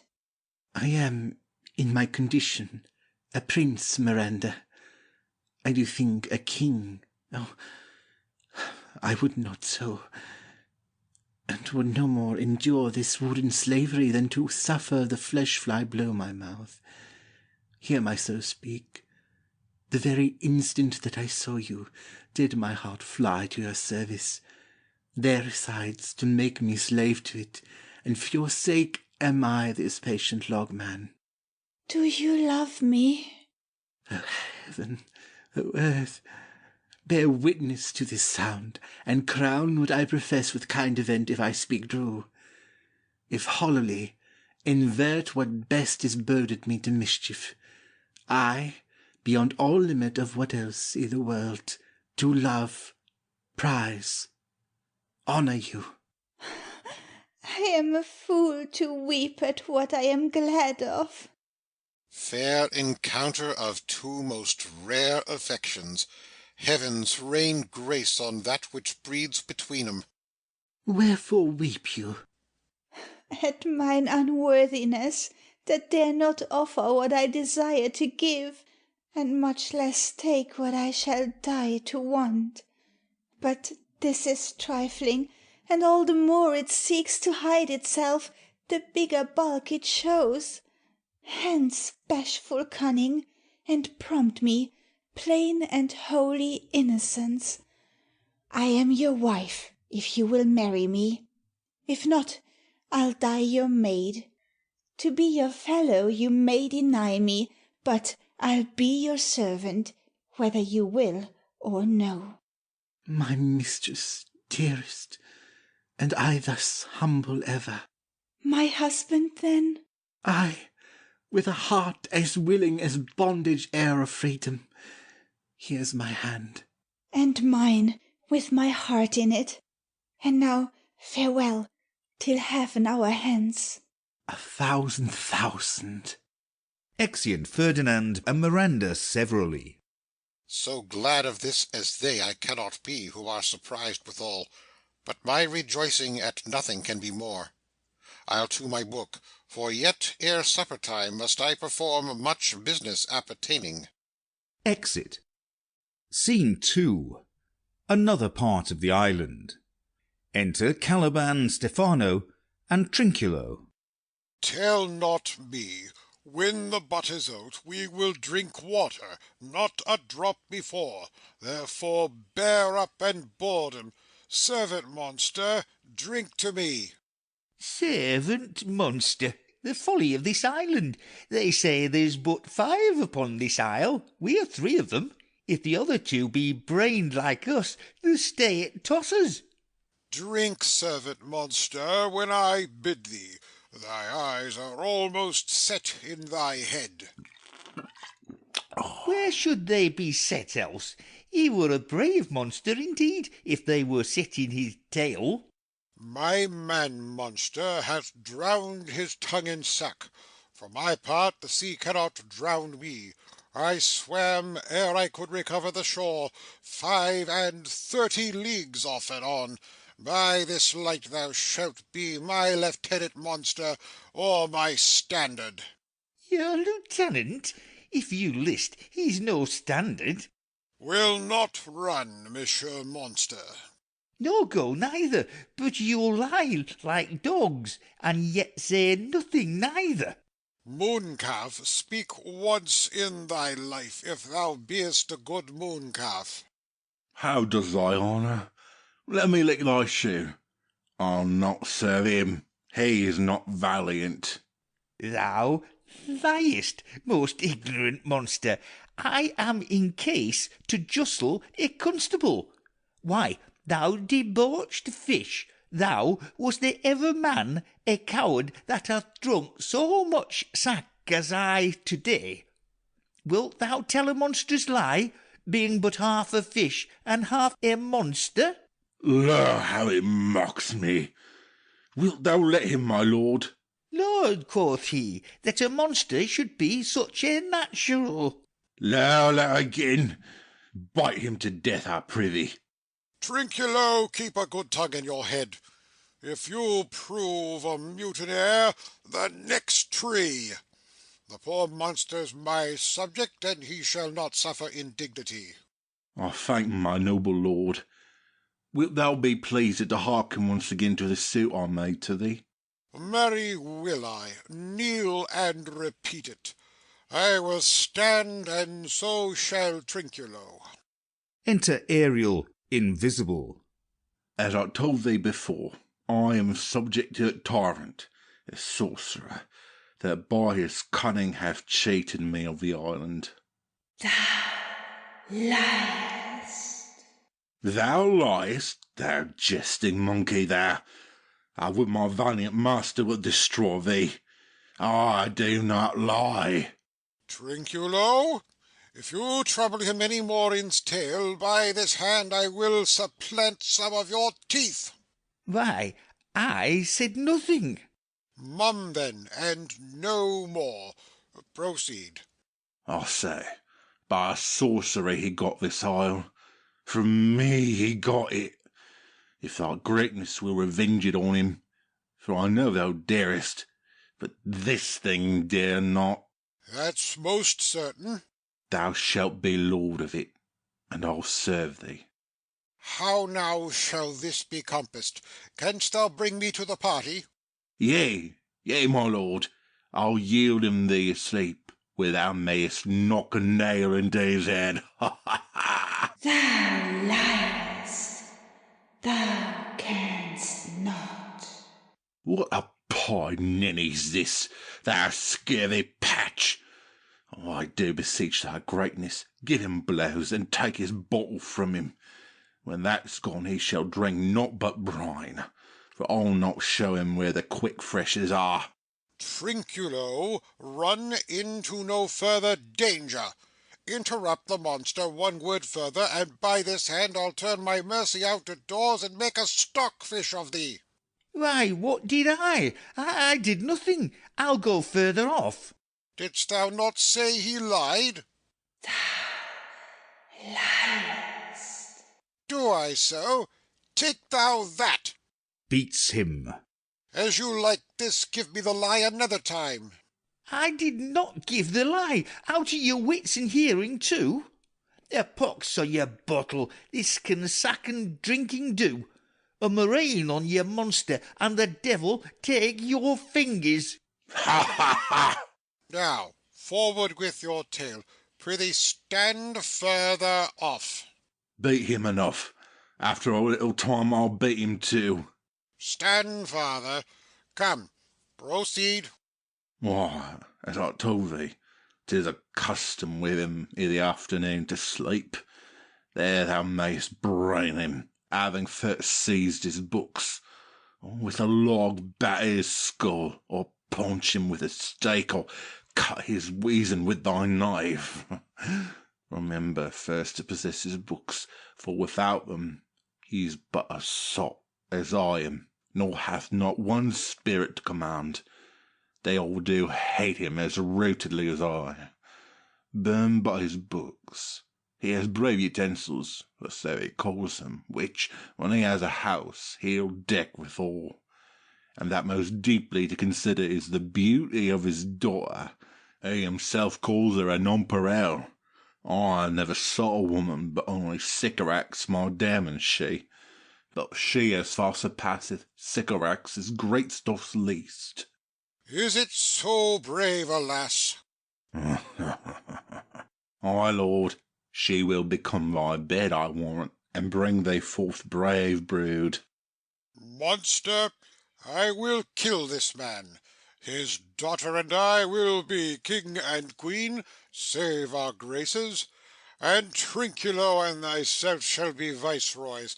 Dost thou like the plot, Trinculo? Excellent. Give me thy hand. I am sorry I beat thee, but while thou livest, keep a good tongue in thy head. Within this half hour will he be asleep. Wilt thou destroy him then? Aye, on mine honour. This will I tell my master. Thou makest me merry. I am full of pleasure. Let us be jocund. Will ye trow the catch ye taught me but while here? At thy request, monster, I will do reason, any reason. Come on, Trinculo, let us sing. Floutum and scoutum and scoutum and floutum thought is free. That's not the tune. Ariel plays the tune on a tabor and pipe. What is this same? This is the tune of our catch, played by the picture of nobody. If thou beest a man, show thyself in thy likeness. If thou beest a devil, take and thou list. Oh, forgive me my sins. He that dies pays all debts. I defy thee. Mercy upon us. Art thou afeard? No, monster, not I. Be not afeard. The isle is full of noises, sounds, and sweet airs that give delight and hurt not. Sometimes 1,000 twangling instruments will hum about mine ears, and sometimes voices that, if I then had waked after long sleep, will make me sleep again. And then in dreaming, the clouds me thought would open, show riches ready to drop upon me, that, when I waked, I cried to dream again. This will prove a brave kingdom to me, where I shall have my music for nothing. When Prospero is destroyed. That shall be by and by. I remember the story. The sound is going away. Let's follow it and have to do our work. Lead, monster, we'll follow. I would I could see this taborer. He lays it on. We'll come. I'll follow Stefano. Exeunt. Scene 3. Another part of the island. Enter Alonso, Sebastian, Antonio, Gonzalo, Adrian, Francisco, and others. By your laking, I can go no further, sir. My old bones ache. Here's a maze trod indeed, through forthrights and meanders. By your patience, I needs must rest me. O Lord, I cannot blame thee, who am myself attached with weariness to the dulling of my spirits. Sit down and rest. Even here I will put off my hope and keep it no longer for my flatterer. He is drowned, whom thus we stray to find, and the sea mocks our frustrate search on land. Well, let him go. Antonio, aside to Sebastian. I am right glad that he is so out of hope. Do not for one repulse forego the purpose that you resolve to effect. Sebastian, aside to Antonio. The next advantage we will take thoroughly. Let it be tonight, for now they are oppressed with travel, they will not, or cannot, use such vigilance as when they are fresh. I say tonight, no more. Solemn and strange music. What harmony is this? My good friends, hark! Marvellous, sweet music. Enter Prospero above, invisible. Enter several strange shapes, bringing in a banquet. They dance about it with gentle actions of salutation, and, inviting the king and company to eat, they depart. Give us, kind keepers, heavens! What were these? A living drollery. Now I will believe that there are unicorns, that in Arabia there is one tree, the phoenix throne, one phoenix at this hour reigning there. I'll believe both, and what does else want credit come to me, and I'll be sworn 'tis true. Travellers never did lie, though fools at home condemn them. If in Naples I should report this now, would they believe me? If I should say I saw such islanders, for certes these are people of the island, who, though they are of monstrous shape, yet note, their manners are more gentle kind than of our human generation you shall find. Many, nay, almost any. Prospero, aside. Honest lord, thou hast said well, for some of you there present are worse than devils. I cannot too much muse, such shapes, such gestures, and such sound, expressing, though they want the use of tongue, a kind of excellent dumb discourse. Prospero, aside. Praise in departing. They vanished strangely. No matter, since they have left their viands behind, for we have stomachs. Well, please you taste of what is here? Not I.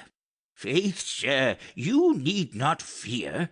when we were boys, who would believe that there were mountaineers, dew-lapped like bulls whose throats had hanged at 'em, wallets of flesh, or that there were such men whose heads stood in their breasts, which now we find. Each putter out of 5 for 1 will bring us good warrant of. I will stand to and feed, although my last no matter, since I feel the best is past. Brother, my lord the duke, stand to, and do as we. Thunder and lightning. Enter Ariel like a harpy, claps his wings upon the table, and with a quaint device the banquet vanishes. You are 3 men of sin, whom destiny that has to instrument this lower world and what is in it, the never surfeited sea, has caused to belch up you. And on this island, where man doth not inhabit, you, mongst men being most unfit to live, I have made you mad, and even with such like valor men hang and drown their proper selves. Alonso, Sebastian, and company draw their swords. You fools!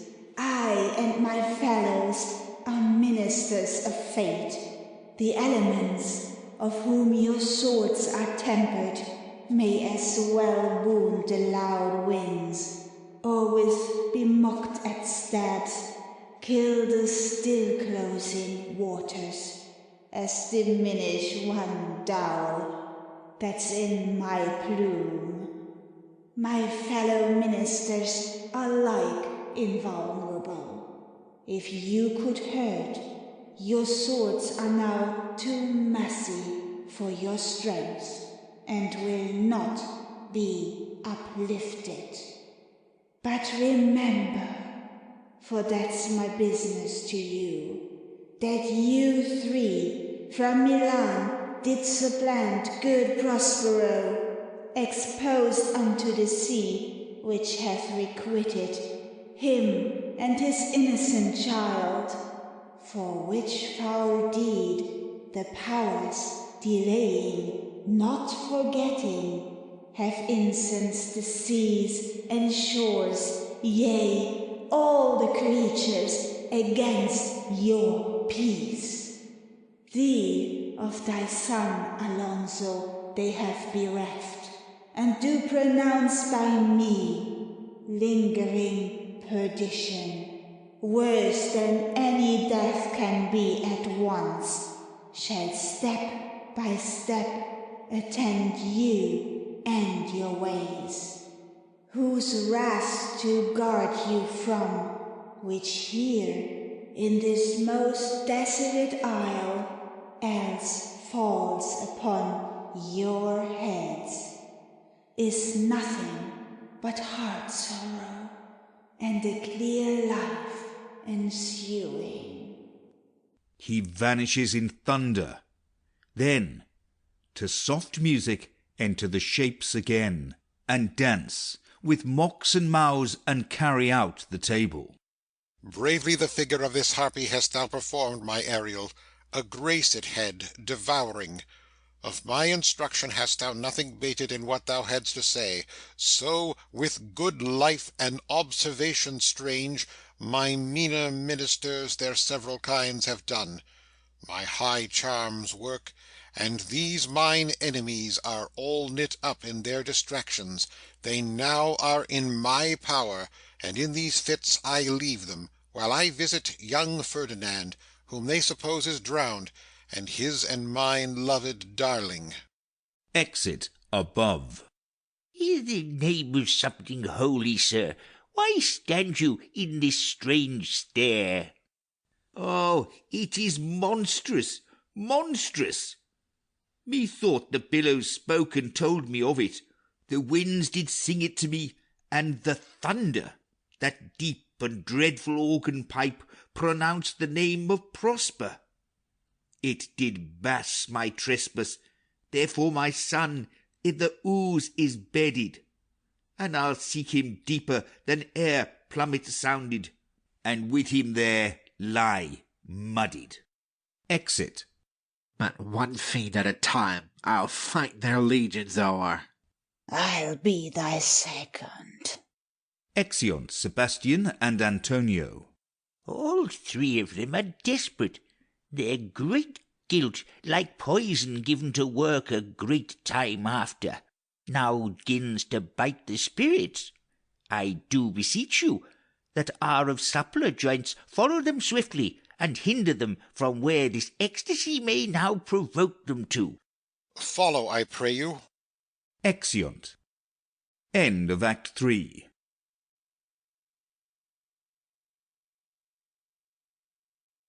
Act 4 of The Tempest by William Shakespeare. Act 4, Scene 1, before Prospero's cell. Enter Prospero, Ferdinand, and Miranda. If I have too austerely punished you, your compensation makes amends, for I have given you here a third of mine own life, or that for which I live, who once again I tender to thy hand. All thy vexations were but my trials of thy love, and thou hast strangely stood the test. Here afore heaven I ratify this my rich gift. O Ferdinand, do not smile at me that I boast her off, for thou shalt find she will outstrip all praise, and make it halt behind her. I do believe it against an oracle. Then, as my gift and thine own acquisition worthily purchased, take my daughter. But if thou dost break her virgin knot before all sanctimonious ceremonies may with full and holy rite be ministered, no sweet aspersion shall the heavens let fall to make this contract grow, but barren hate, sour-eyed disdain, and discord shall bestrew the union of your bed with weeds so loathly that you shall hate it both. Therefore take heed, as Hymen's lamps shall light you. As I hope for quiet days, fair issue and long life, with such love as 'tis now, the murkiest den, the most opportune place, the strong suggestion, or worse the genius can, shall never melt mine honour into lust, to take away the edge of that day's celebration when I shall think, or Phoebus' steeds are founded, or night kept chained below. Fairly spoke. Sit then, and talk with her. She is thine own. What, Ariel? My industrious servant, Ariel. Enter Ariel. What would my potent master? Here I am. Thou and thy meaner fellows your last service did worthily perform, and I must use you in such another trick. Go bring the rabble, or whom I give thee power, here to this place. Incite them to quick motion, for I must bestow upon the eyes of this young couple some vanity of mine art. It is my promise, and they expect it from me. Presently, Ay, with a twink. before you can say, come and go, and breathe twice and cry, so, so, each one, tripping on his toe, will be here with mop and mow. Do you love me, master? No? Dearly, my delicate Ariel, do not approach till thou dost hear me call. Well, I conceive. Exit. Look thou be true. Do not give dalliance too much the rein.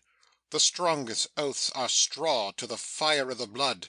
Be more abstemious, or else good night your vow. I warrant you, sir, the white cold virgin snow upon my heart abates the art of my liver. Well, now come, my Ariel, bring a corollary rather than want a spirit. Appear, and pertly. No tongue. All eyes. Be silent. Soft music. Enter Iris. Ceres, most bounteous lady, thy rich lees of wheat, rye, barley, vetches, oats, and peas, thy turfy mountains, where live nibbling sheep and flat meads thatched with stover them to keep, thy banks with pined and twiddled brims, which spongy April at thy best betrims, to make cold nymphs chaste crowns and thy broom groves, whose shadow the dismissed bachelor loves, being last lorn thy pole-clipped vineyard, and thy sea marge sterile and rocky hard, where thou thyself dost err, the queen of the sky, whose watery archer messenger am I, bids thee leave these, and with her sovereign grace, here on this grass plot, in this very place, to come and sport. Her peacocks fly amain. Approach, rich Ceres, her to entertain. Enter Ceres. Oh, many-coloured messenger, that ne'er dost disobey the wife of Jupiter, who, with thy saffron wings, upon my flowers diffusest honey drops, refreshing showers, and with each end of thy blue bow dost crown my bosky acres, and my unshrubbed down, rich scarf to my proud earth. Why hath thy queen summoned me hither to this short-grassed green? A contract of true love to celebrate, and some donation freely to estate, on the blessed lovers. Tell me, heavenly beau, if Venus or her son, as thou dost know, do now attend the queen, since they did plot the means that dusky Dis my daughter got, her and her blind boy's scandaled company I have forsworn. Of her society be not afraid. I met her deity, cutting the clouds towards Paphos, and her son, dove drawn with her. Here thought they to have done some wanton charm upon this man and maid, whose vows are that no bed right shall be paid, till Hymen's torch be lighted, but in vain Mars's hot minion is returned again. Her waspish-headed son has broke his arrows, swears he will shoot no more, but play with sparrows, and be a boy right out. Highest queen of state, great Juno comes. I know her by her gait. Enter Juno. How does my bounteous sister? Go with me, to bless this twain, that they may prosperous be, and honoured in their issue. Honour rich is marriage blessing, long continuance and increasing. Hourly joys be still upon you. Juno sings her blessings on you. Earth increase, voice and plenty, barns and garners never empty, vines with clustering bunches growing, plants with goodly burden bowing. Spring come to you at the farthest, in the very end of harvest. Scarcity and want shall shun you. Ceres' blessing so is on you. This is a most majestic vision, and harmonious charmingly. May I be bold to think these spirits? Spirits, which by mine art I have from their confines called to enact my present fancies. Let me live here ever. So rare a wandered father and a wife makes this place paradise. Juno and Ceres whisper, and send Iris on employment. Sweet, now silence. Juno and Ceres whisper seriously. There's something else to do. Hush, and be mute, or else our spell is marred. You nymphs called naiads of the wintering brooks, with your sage crowns and ever harmless looks, leave your crisp channels, and on this green land answer your summons. Juno does command. Come, temperate nymphs, and help to celebrate a contract of true love. Be not too late. Enter certain nymphs. You sunburned sicklemen of August weary, come hither from the furrow and be merry. Make holiday, your rye straw hats put on, and these fresh nymphs encounter everyone in country footing. Enter certain reapers properly habited. They join with the nymphs in a graceful dance, towards the end whereof Prospero starts suddenly and speaks, after which to a strange, hollow, and confused noise they heavily vanish. Prospero aside. I had forgot that foul conspiracy of the beast Caliban and his confederates against my life. The minute of their plot is almost come. To the spirits. Well done. Avoid no more. This is strange. Your father's in some passion that wakes him strongly. Never till this day saw I him touched with anger so distempered. You do look, my son, in a moved sort, as if you were dismayed. Be cheerful, sir. Our revels now are ended. These our actors, as I foretold you, were all spirits, and are melted into air, into thin air. And like the baseless fabric of this vision, the cloud-capped towers, the gorgeous palaces, the solemn temples, the great globe itself, yea, all which it inherit, shall dissolve, and like this insubstantial pageant faded, leave not a wreck behind. We are such stuff as dreams are made on, and our little life is rounded with a sleep. Sir, I am vexed. Bear with my weakness. My old brain is troubled. Be not disturbed with my infirmity. If you be pleased, retire into my cell, and there repose. A turn or two I'll walk, to still my beating mind. We wish your peace. Exeunt. Come with a thought. I thank thee, Ariel. Come. Enter Ariel. Thy thoughts I cleave to. What's thy pleasure?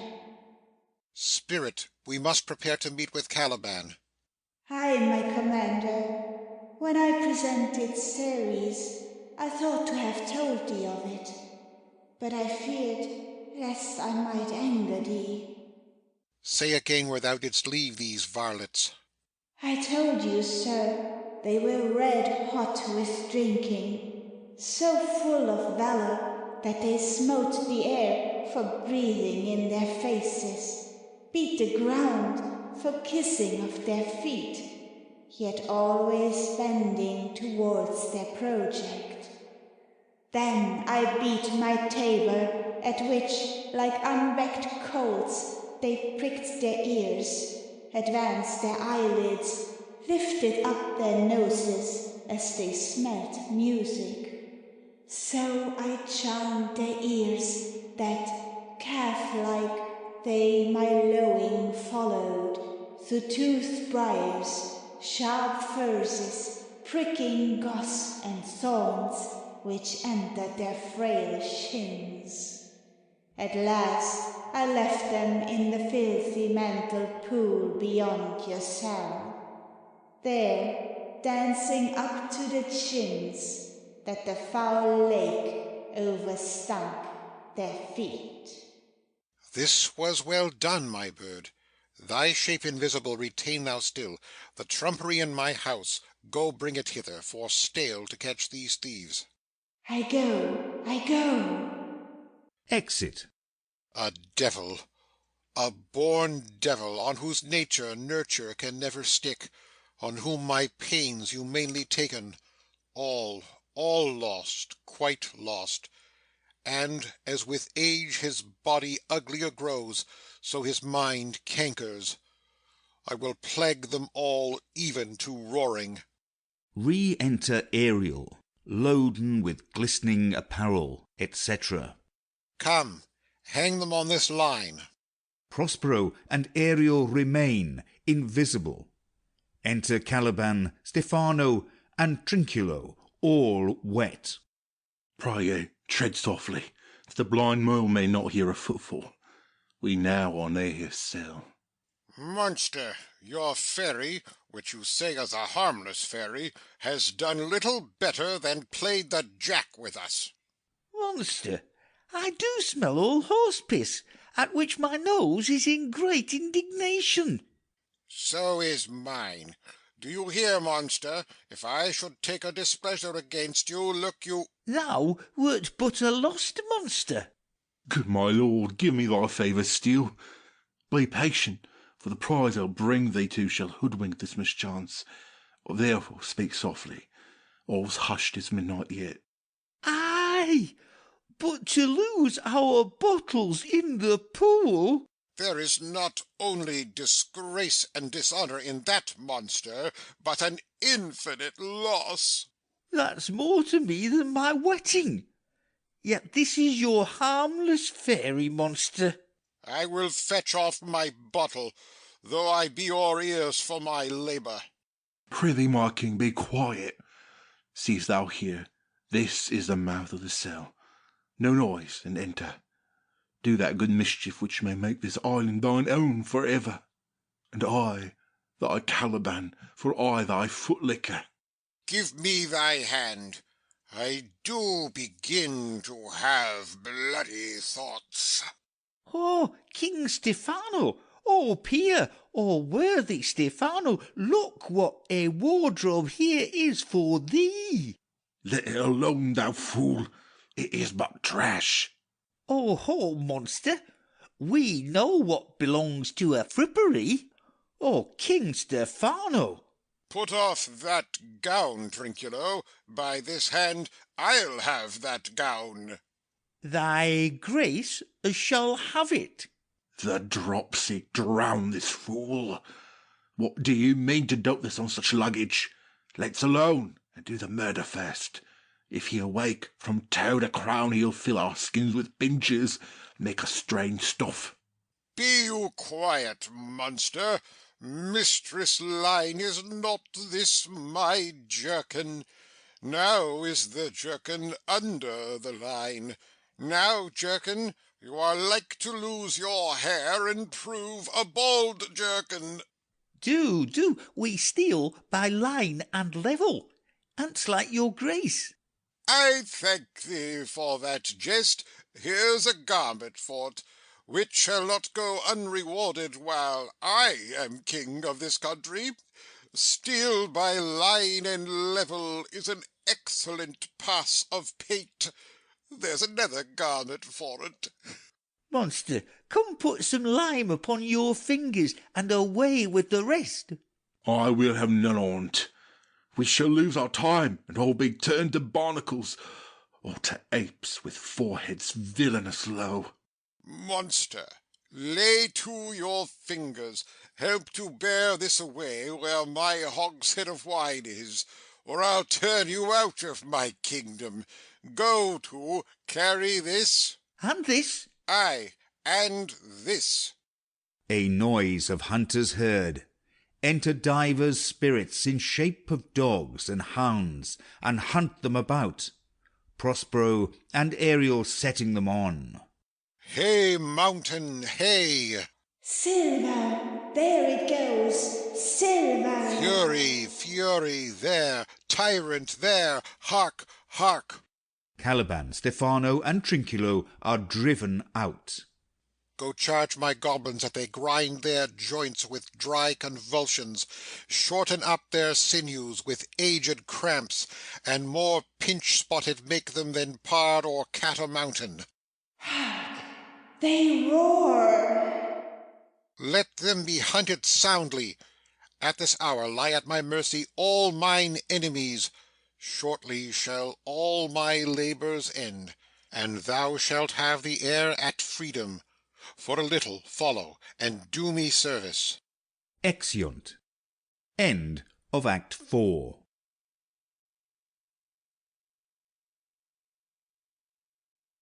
Act 5 of The Tempest by William Shakespeare. Act 5. Scene 1.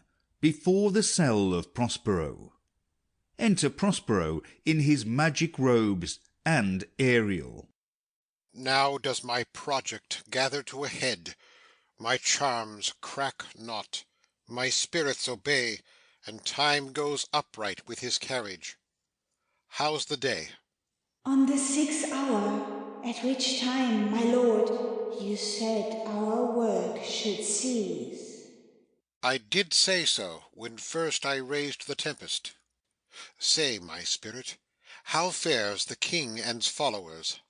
Confined together in the same fashion as you gave in charge, just as you left them, all prisoners, sir, in the lion grove which weather fence your cell. They cannot budge till your release. The king, his brother, and yours abide all three distracted, and the remainder mourning over them, brimful of sorrow and dismay, but chiefly him that you termed, sir, the good old Lord Gonzalo. His tears run down his beard, like winter's drops from eaves of reeds. Your charm so strongly works them, that if you now beheld them, your affections would become tender. Dost thou think so, spirit? Mine would, sir, were I human. And mine shall.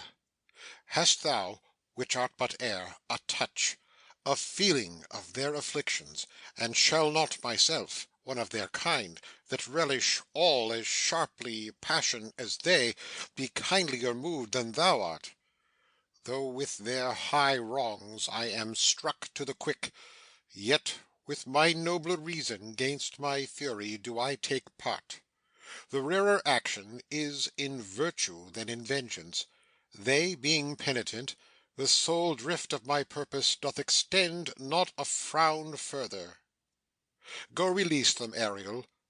My charms I'll break, their senses I'll restore, and they shall be themselves.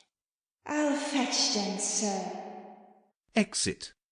Ye elves of hills, brooks, standing lakes, and groves, and ye that on the sands with printless foot do chase the ebbing Neptune, and do fly him when he comes back, you demi-puppets that by moonshine do the green sour ringlets make whereof the yew not bites, and you whose pastime is to make midnight mushrooms, that rejoice to hear the solemn curfew, by whose aid, weak masters though ye be, I have bedimmed the noontide sun, called forth the mutinous winds, and twixt the green sea and the azured vault set roaring war. To the dread rattling thunder have I given fire, and rifted Jove's stout oak with his own bolt. The strong based promontory have I made shake, and by the spurs plucked up the pine and cedar. Graves at my command have waked their sleepers, oped and let him forth by my so potent art. But this rough magic I here abjure, and when I have required some heavenly music, which even now I do, to work mine end upon their senses that this airy charm is for, I'll break my staff, bury it certain fathoms in the earth, and deeper than ever did plummet sound, I'll drown my book. Solemn music. Re-enter Ariel before. Then Alonso, with a frantic gesture, attended by Gonzalo, Sebastian, and Antonio in like manner. Attended by Adrian and Francisco, they all enter the circle which Prospero had made, and there stand charmed, which Prospero, observing, speaks. A solemn air, and the best comforter to an unsettled fancy, cure thy brains, now useless, boiled within thy skull. There stand, for you are spell-stopped. Holy Gonzalo, honourable man, mine eyes, even sociable to the show of thine, fall fellowly drops. The charm dissolves apace, and as the morning steals upon the night, melting the darkness, so their rising senses begin to chase the ignorant fumes that mantle their clearer reason. O good Gonzalo, my true preserver, and a loyal sir to him thou followest, I will pay thy graces home both in word and deed. Most cruelly didst thou, Alonso, use me and my daughter. Thy brother was a furtherer in the act. Thou art pinched for't now, Sebastian. Flesh and blood, you, brother mine, that entertained ambition, expelled remorse and nature, who, with Sebastian, whose inward pinches therefore are most strong, would here have killed your king. I do forgive thee, unnatural though thou art. Their understanding begins to swell, and the approaching tide will shortly fill the reasonable shore that now lies foul and muddy. Not one of them that yet looks on me, or would know me. Ariel, fetch me the hat and rapier in my cell. I will discase me, and myself present as I was sometime Milan. Quickly, spirit, thou shalt ere long be free. Ariel sings and helps to attire him. Where the bee sucks, there suck I, in the cowslips, bell I lie. There a couch when owls do cry, on the bat's back I do fly. After summer merrily, merrily, merrily, shall I live now under the blossom that hangs on the bough. Why, that's my dainty Ariel. I shall miss thee. But yet thou shalt have freedom. So, so, so. To the king's ship, invisible as thou art. There shalt thou find the mariners asleep under the hatches. The master and the boatswain being awake, enforce them to this place, and presently, I prithee. I drink the air before me, and return, or ere your pulse twice beat. Exit. All torment, trouble, wonder, and amazement inhabits here. Some heavenly power guide us out of this fearful country. Behold, Sir King, the wronged Duke of Milan, Prospero. For more assurance that a living prince does now speak to thee, I embrace thy body, and to thee and thy company I bid a hearty welcome. Whether thou beest he or not, or some enchanted trifle to abuse me, as late I have been, I know not. Thy pulse beats as of flesh and blood, and since I saw thee, the affliction of my mind amends, with which I fear a madness held me. This must crave, and if this be at all a most strange story, thy dukedom I resign, and do entreat thou pardon me my wrongs. But how should Prospero be living and be here? First, noble friend, let me embrace thine age, whose honour cannot be measured or confined. Whether this be or be not, I'll not swear. You do yet taste some subtleties of the isle that will not let you believe things certain. Welcome, my friends all. Aside to Sebastian and Antonio. But you, my brace of lords, were I so minded, I here could pluck his highness frown upon you and justify you traitors. At this time I will tell no tales. Sebastian aside.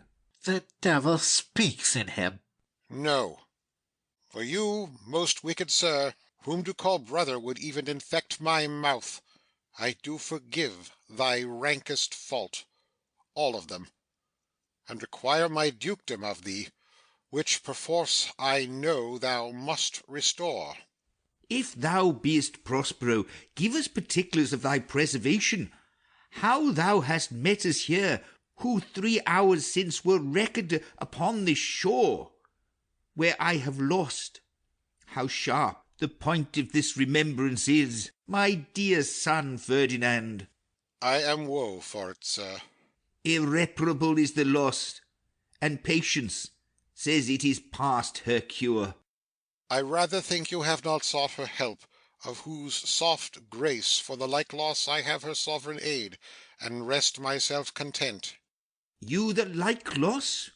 As great to me as late, and supportable to make the dear loss, have I means much weaker than you may call to comfort you, for I have lost my daughter. A daughter? Oh, heavens, that they were living both in Naples, the king and queen there, that they were, I wish, myself were muddled in that oozy bed where my son lies. When did you lose your daughter? In this last tempest. I perceive these lords at this encounter do so much admire that they devour their reason, and scarce think their eyes do offices of truth, their words are natural breath. But howsoe'er you have been justified from your senses, know for certain that I am Prospero, and that very Duke which was thrust forth of Milan, who most strangely upon this shore, where you were wrecked, was landed to be the lord on't. No more yet of this, for 'tis a chronicle of day by day, not a relation for a breakfast, nor befitting this first meeting. Welcome, sir. This cell's my court. Here have I few attendants, and subjects none abroad. Pray you, look in. My dukedom, since you have given me again, I will requite you with as good a thing. At least bring forth a wonder to content ye as much as me my dukedom. Here Prospero discovers Ferdinand and Miranda playing at chess. Sweet lord, you play me false. No, my dearest love, I would not for the world. Yes, for a score of kingdoms you should wrangle, and I would call it fair play.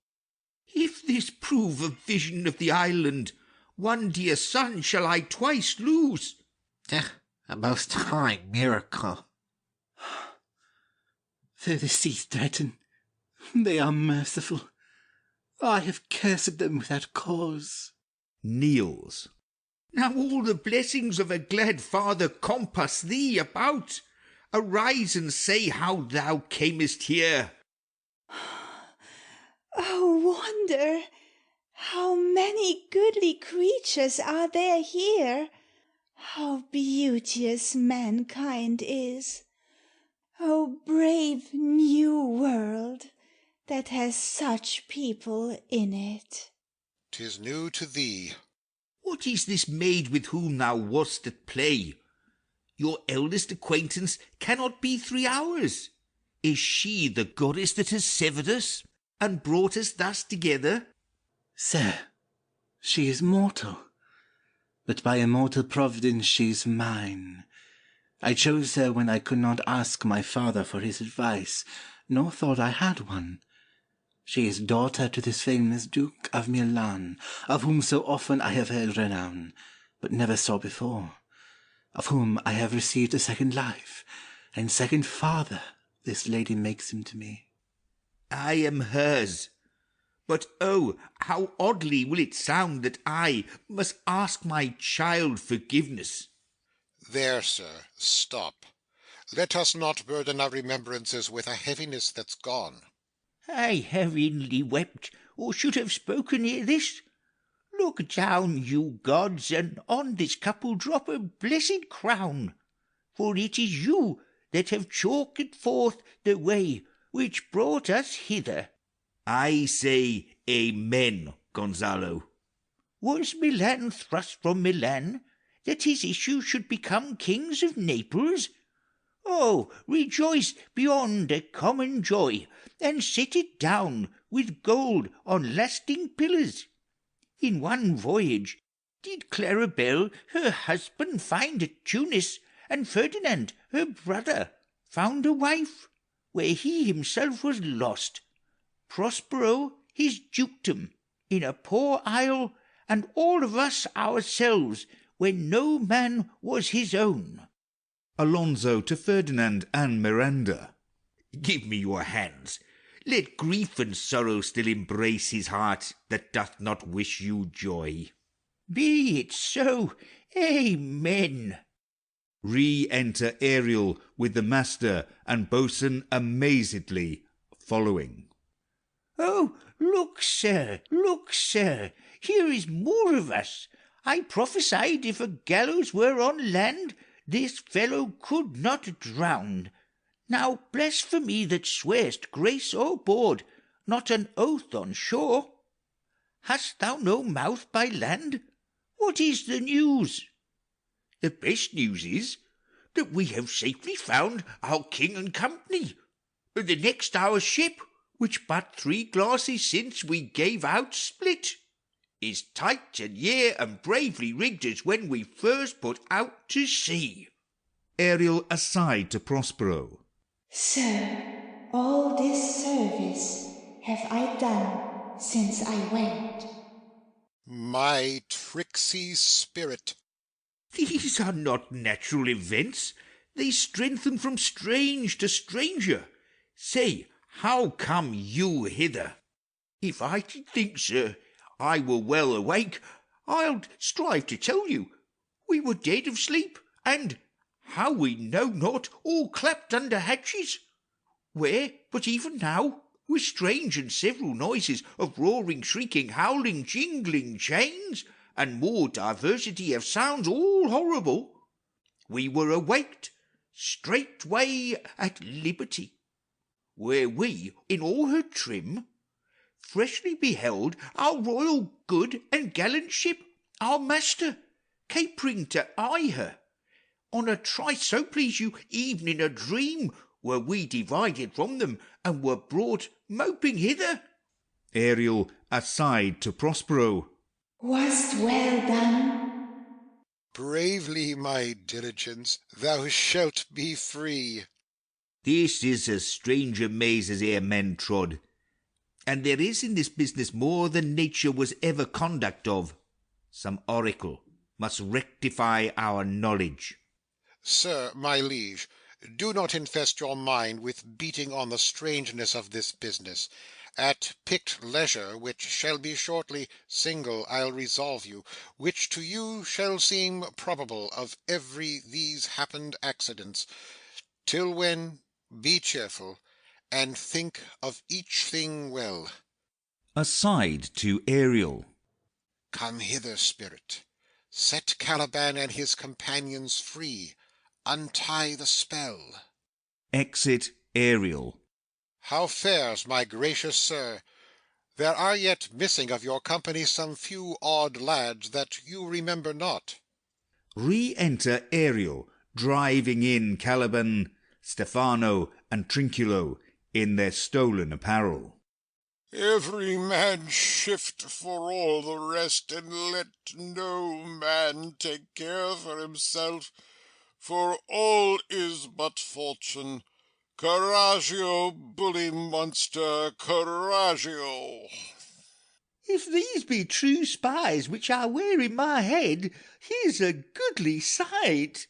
Oh, Setibus, these be brave spirits indeed. How fine my master is! I'm afraid he will chastise me. What things are these, my lord Antonio? Will money buy 'em? Very like. One of them is a plain fish, and no doubt marketable. Mark but the badges of these men, my lords, then say if they be true. This misshapen knave, his mother, was a witch, and one so strong that could control the moon, make flows and ebbs, and deal in her command without her power. These three have robbed me, and this demi-devil, for he's a bastard one, hath plotted with them to take my life. Two of these fellows you must know and own. This thing of darkness I acknowledge mine. I shall be pinched to death. Is this not Stephano, my drunken butler? He is drunk now. Where had he wine? And Trinculo is reeling ripe. Where should they find this grand liquor that hath gilded 'em? How camest thou in this pickle? I have been in such a pickle since I saw you last that I fear me will never out of my bones. I shall not fear fly-blowing. Why, how now, Stephano? Oh, touch me not. I am not Stephano, but a cramp. You'll be king of the isle, sirrah. I should have been a sore one then.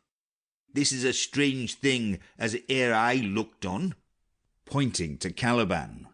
He is as disproportioned in his manners as in his shape.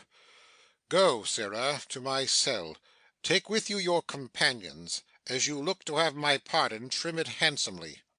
Oh, that I will, and I'll be wise hereafter, and seek for grace. What a thrice double ass was I to take this drunkard for a god, and worship this dull fool. Go to, away. Hence, and bestow your luggage where you found it. Or stole it, rather. Exeunt Caliban, Stephano, and Trinculo. Sir, I invite your highness and your train to my poor cell, where you shall take your rest for this one night, which part of it I'll waste with such discourse as, I not doubt, shall make it go quick away.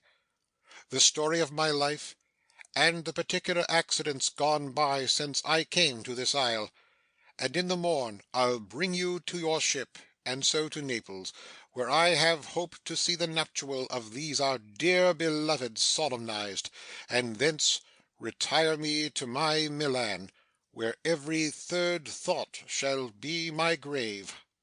I long to hear the story of your life, which must take the ear strangely. I'll deliver all, and promise you calm seas, auspicious gales, and sails so expeditious that shall catch your royal fleet far off. Aside to Ariel. My Ariel, chick, that is thy charge. Then to the elements be free, and fare thee well. Please you, draw near. Exeunt. Epilogue, spoken by Prospero. Now my charms are all o'erthrown, and what strength I have's mine own, which is most faint now, 'tis true. I must be here confined by you, or sent to Naples. Let me not, since I have my dukedom got, and pardon the deceiver, dwell in this bare island by your spell, but release me from my bands with the help of your good hands. Gentle breath of yours my sails must fill, or else my project fails, which was to please. Now I want spirits to enforce, art to enchant, and my ending is despair, unless I be relieved by prayer, which pierces so that it assaults mercy itself, and frees all faults. As you from crimes would pardoned be, let your indulgence set me free. End of Act 5. End of The Tempest by William Shakespeare.